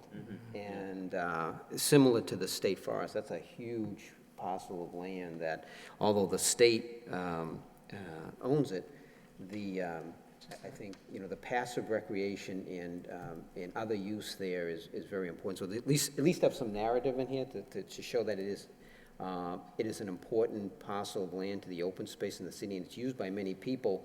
Unlike a structured ball field where, people, there's pickup games there. It's the only place where I think you can hit a golf ball in the city of Lowell without being in a golf course.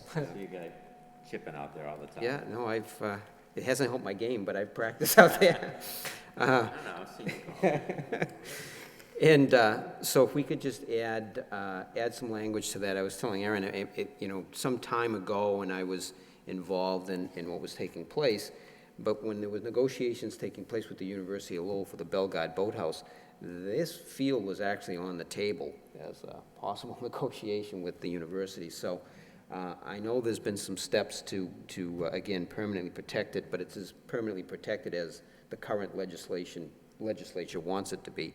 And, the state forest is a concern as well. So if it could be included into the plan, and I think it would be important. Absolutely. And just to kind of follow up on that, thank you for contacting me on that before, but for some reason, I'll just say that probably the most challenging part of this project was the inventory, was actually determining what lands were protected, what wasn't, precisely where they are, what parcels are we talking about. This is identified in the plan as Festival Field, as you pointed out. I think what we'll just do is, I think everybody knows this is Regatta Field. I understood it as Regatta Field. The inventory that we have from the Parks Department calls it Festival Field. But we'll make that change so it's more clear as to what we're talking about, and just to kind of bring your attention to the map. It may be a little hard to read here, But the pointer doesn't work, of course, on this. I'll just get up and show you where it is. The area that's in question is now permanently protected through the state, and I think that's probably what followed up as a part of that process that you're talking about. There's another parcel of land, I'll just mention this before I go up there, directly adjacent to it, behind Pawtucket Boulevard, that is owned by the state and under the control of DOT.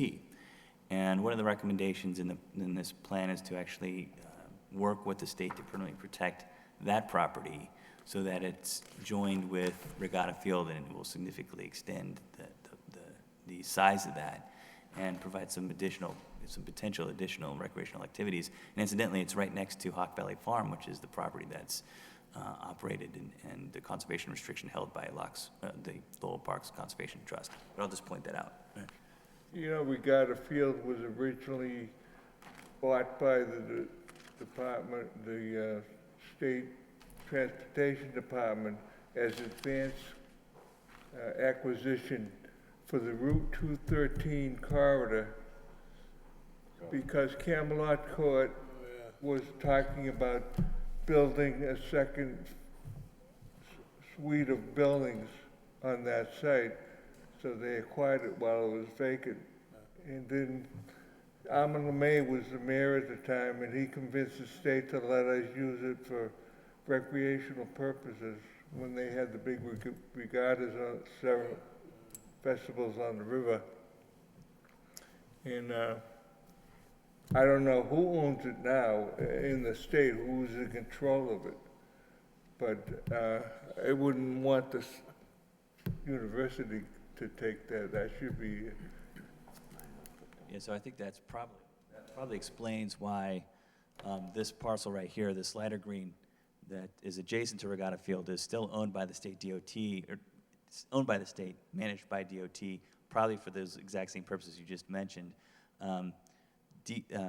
DCR, it manages Regatta Field itself, and I think that's the difference. So what this plan is trying to do is just make sure that those properties go together. And interestingly, like I said, there's a lot of synergy with this kind of step, this relatively small step that would preserve a large swath of land. This is Hawk Valley Farm right here. So you basically have a nice conglomeration of open space that is both important from a conservation and resource perspective, because you have the brook going through there, and it also is part of the floodplain for the Merrimack River. But it's also a very important recreational resource to the community. The city owned most of the land along where the Regatta Esplanade is. That was all city-owned land and was turned over to the state for the state park development. It was always recreation. That's where we used to go parking when we were kids. Yeah, that's right. Submarine races on the Merrimack River. That's right. You're absolutely right. It's Heritage Park, but the boulevard we actually gave that to DCR. You're right. Yeah. And part of it, just kind of vibing off that a little bit, part of our recommendation is to continue or at least look into the opportunities to continue the boulevard pathway heading west up towards Tingsboro. There's a number of city-owned parcels there that we could take advantage of and potentially connect up with where the river where you can let in your boats. It's right across from ACOM. There's a boat launch right there that they could connect to, so it would be an interesting connection there as well. So we're very happy to make that change to make it more clear. And I think there's also a description of open space resources. We can include that as a part of that discussion. And Aaron, I guess this is again a bugaboo, but it is the official name. If we could be referenced as the Ann Dean Welcome Field, I would absolutely sure that the family would appreciate that too. So especially if there's a formal procce that this. I was at the ceremony. That's why I told you. I know the name of it. I spoke at the ceremony and handed a plaque to the family, so that would be appreciated. Aaron, on that same light, I think on the map here it says Ed Walks Soccer Field. Oh, is it misspelled? I think that's Walsh, right? Oh, absolutely, yeah.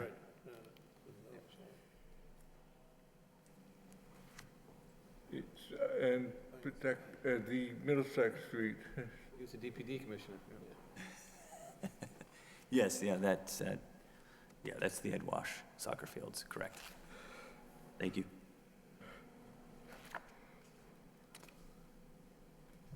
So is this Q&A period, or you got more presentation? This Q&A.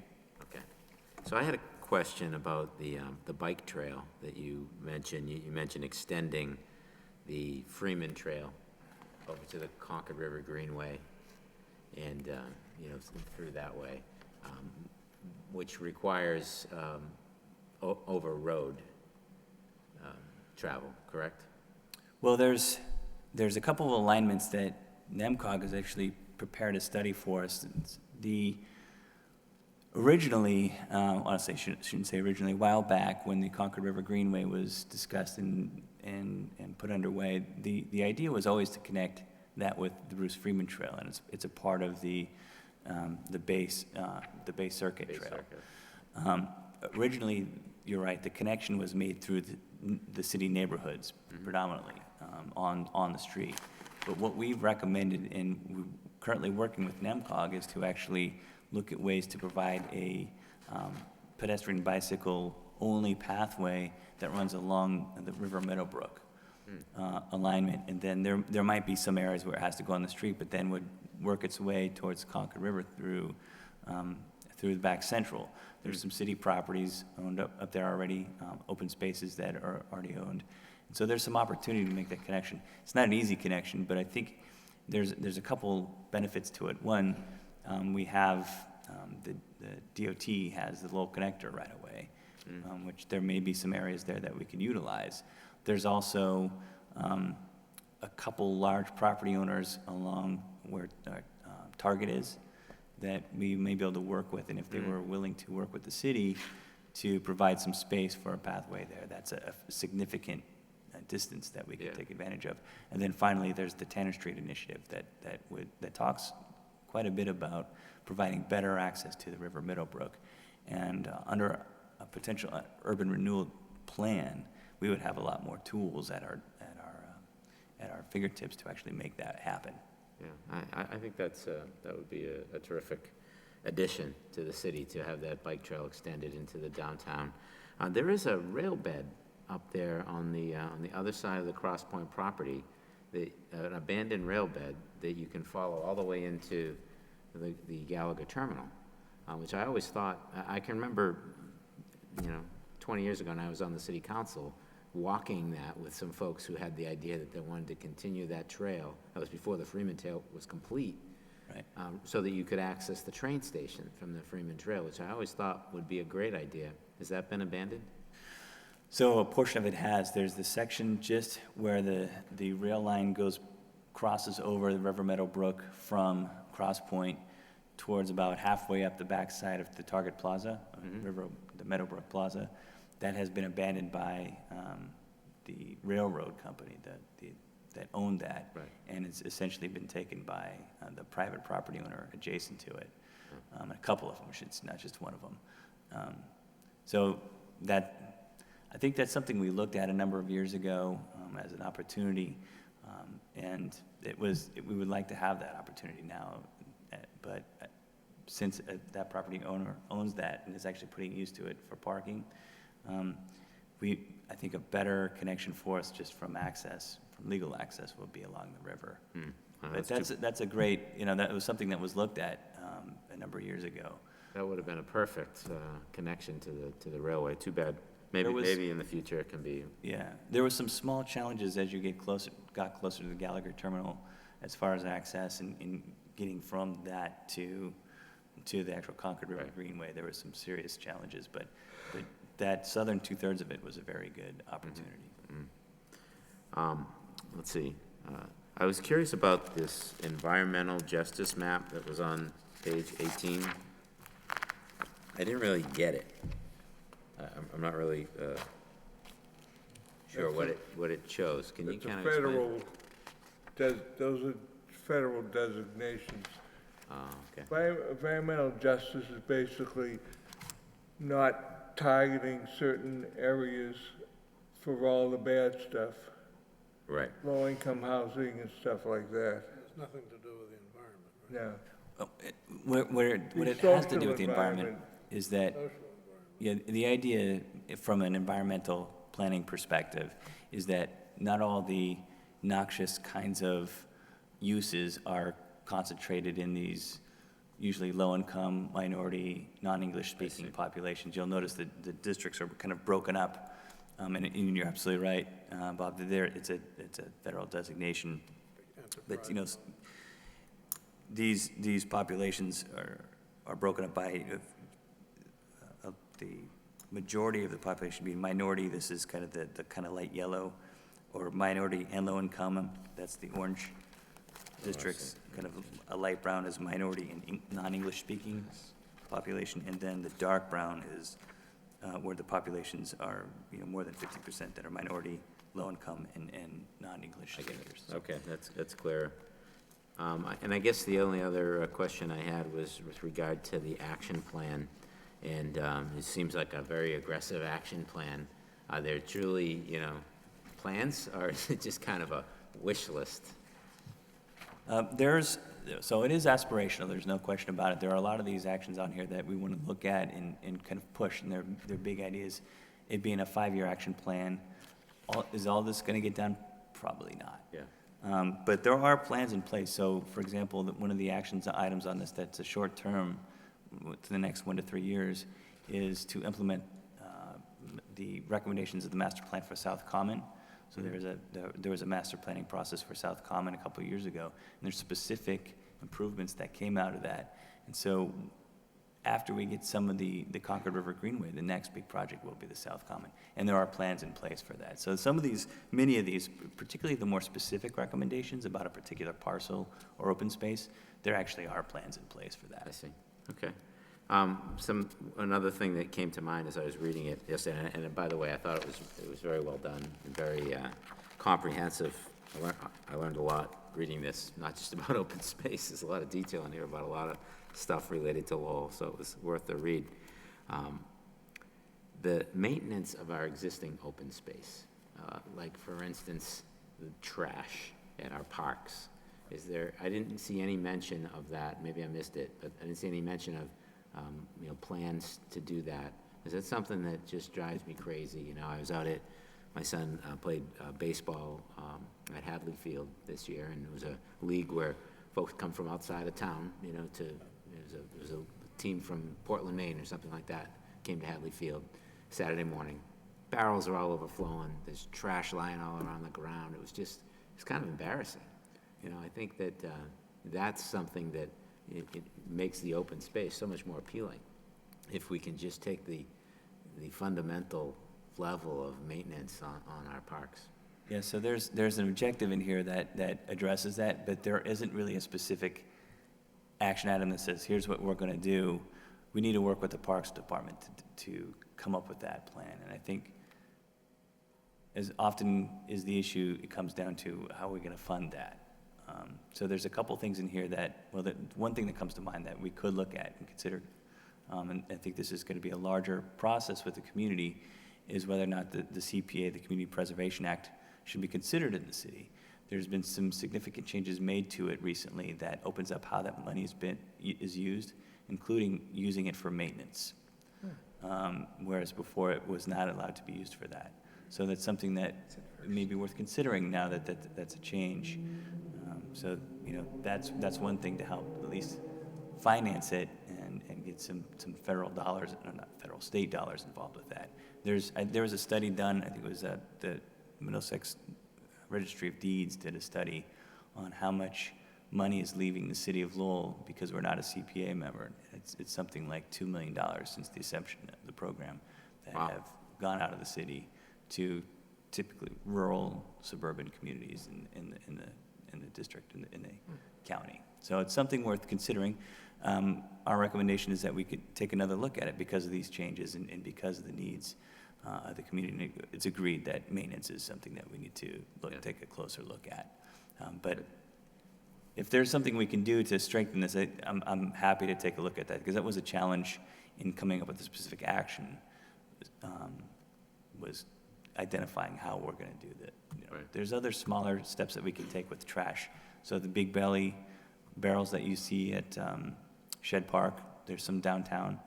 Those are, some infrastructure relatively inexpensive. They're not cheap. They're $3,000 each.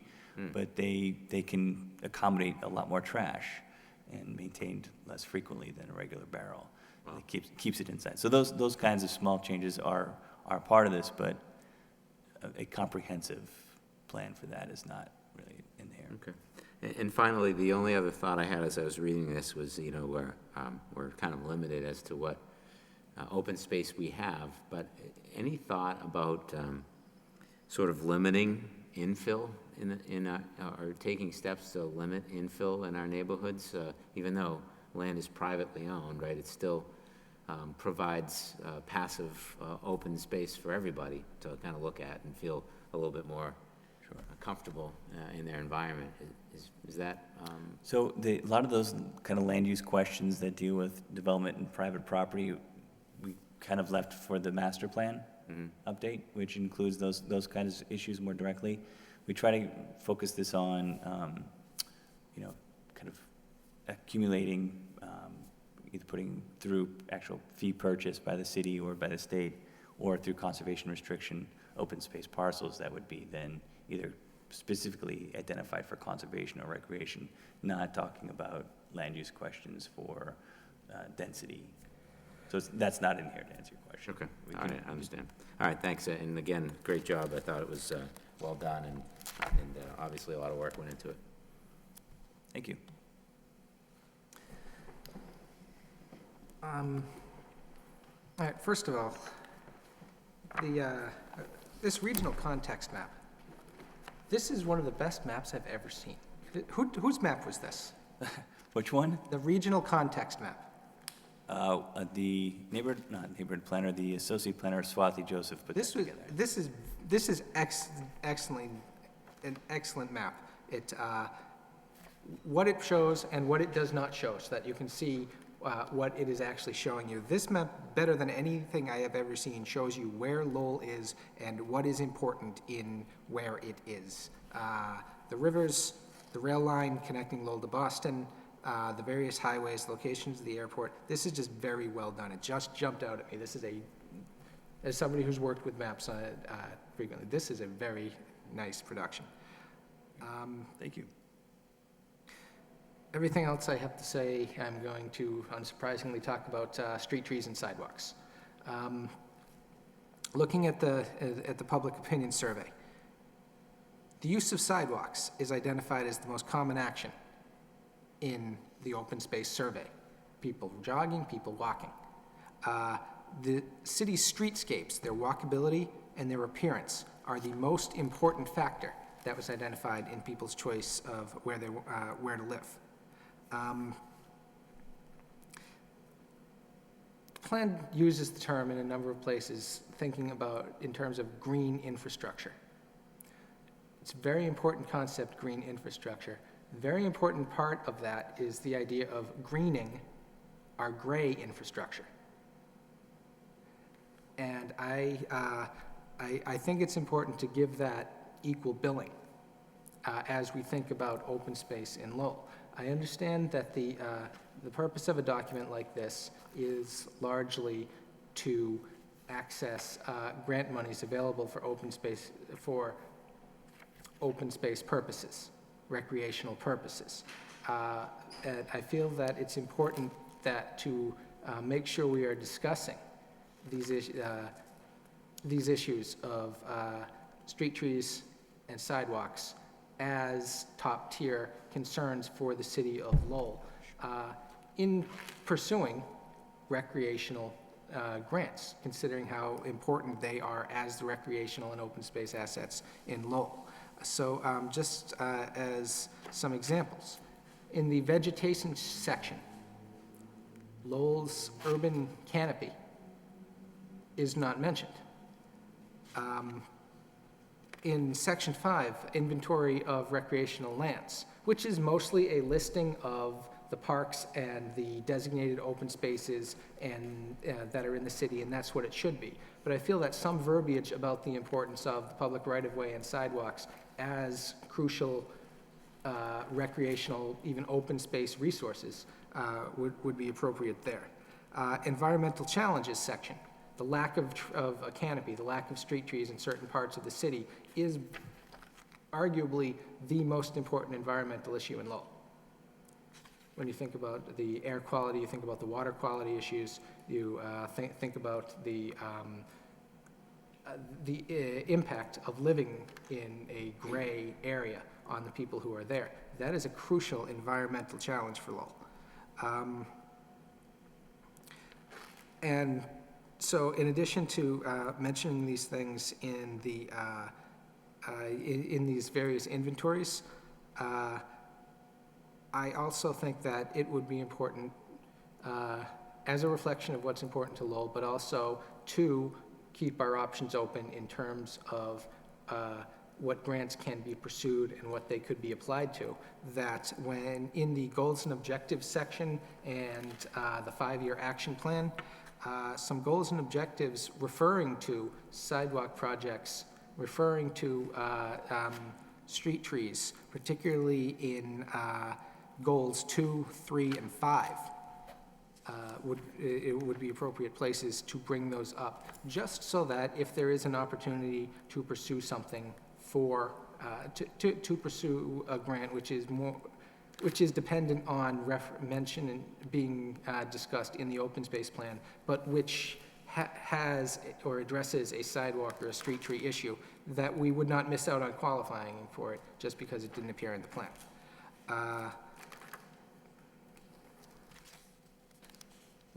Perhaps I feel perhaps what I just said, it might come across as more negative than I actually intended. This is a very good document.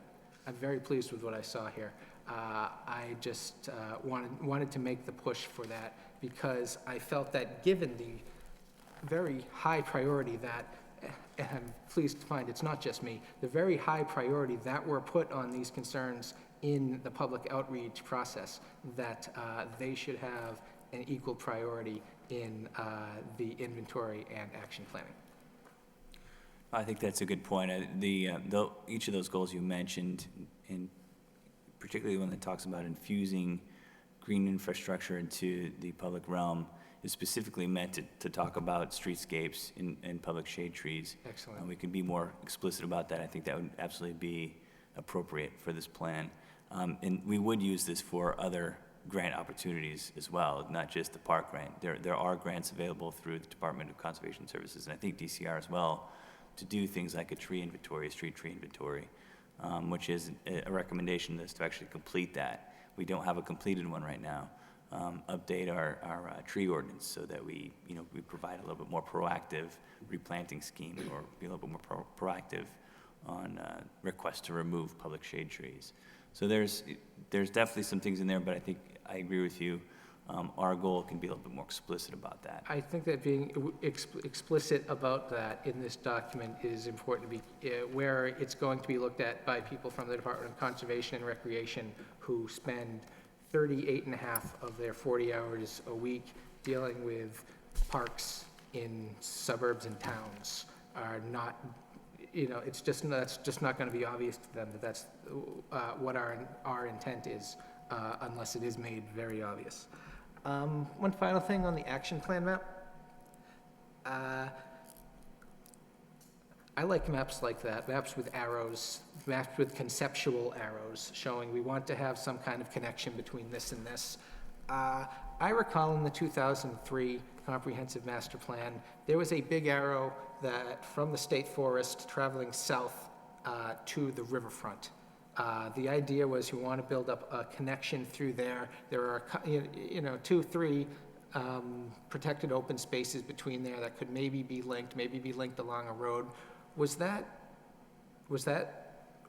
a decision made to take that one out?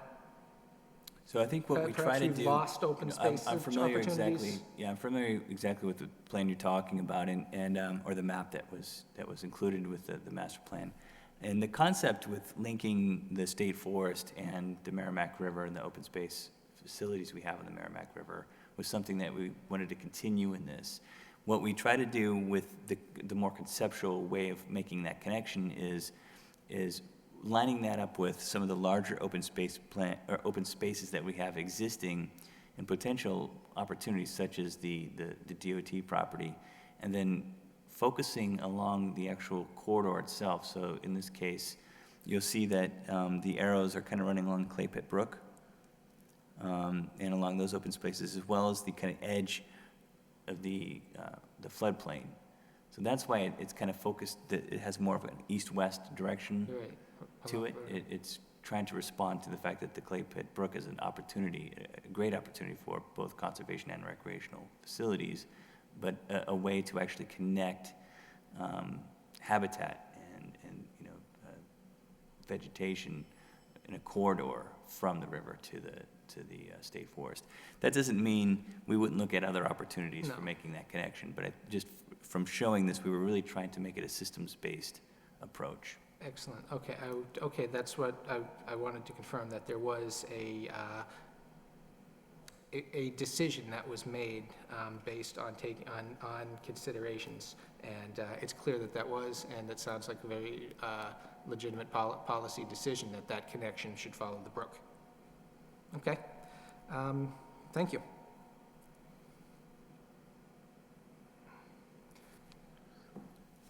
Do we want to bring this back for a future date then for an approval? I know there's a couple of conditions people wanted added, or what's the wish of the board? Could I make just one suggestion there? I have a kind of a roadshow, I guess, that I'm going to be before the Conservation Commission, and then we're waiting for feedback from the City Council as well. Okay. How about once I get all that feedback, incorporate it into a final draft, and I can present it at that time for... And meanwhile, in the interim, if any of the board members have any further follow-ups, they can always contact you? Absolutely, absolutely. As you have the chance to, I know it's a fairly big document, as you have the chance to dig into it a little bit, and you see something that captures your eye, feel free to email or communicate that to me or the staff. What I'll do in the interim is I can put together a quick summary of the kind of comments and feedback from tonight and just make sure that covers everything. That basis to move forward. I have one little suggestion. The state forest is 1,200 acres. Maybe an outline of the forest beyond the city limits Right. kind of shows someone that there's a tremendous resource there. That's correct. You're right. I think it's over 1,200 acres in total. So it is a regional resource that is, I think, a great one and underutilized for the city. But that's a great point. Yeah. Look at that. And I find it deja vu here. I was the author of the first open space plan that the city had to do in 1972. No kidding. And there was less than 400 acres of city open space that we could account for. So we've increased the inventory almost 100 acres, so That's good. almost 15 to 20%. That's amazing. I wish I'd known that. I would have asked you to help out with this one a little bit more. I don't know if in the library there's a blue 8.5 by 14 plan. It's called the city's open space plan. Okay, yeah. Blue paper, and it was done as the HUD had the 701 comprehensive planning process. Right. And were funded to do that. And I don't know if that document is still around. I'm sure it is. Yeah, I'll look for it. But it'd be interesting to compare Absolutely. what you have now, what's in there. Yeah, absolutely. Well, thank you.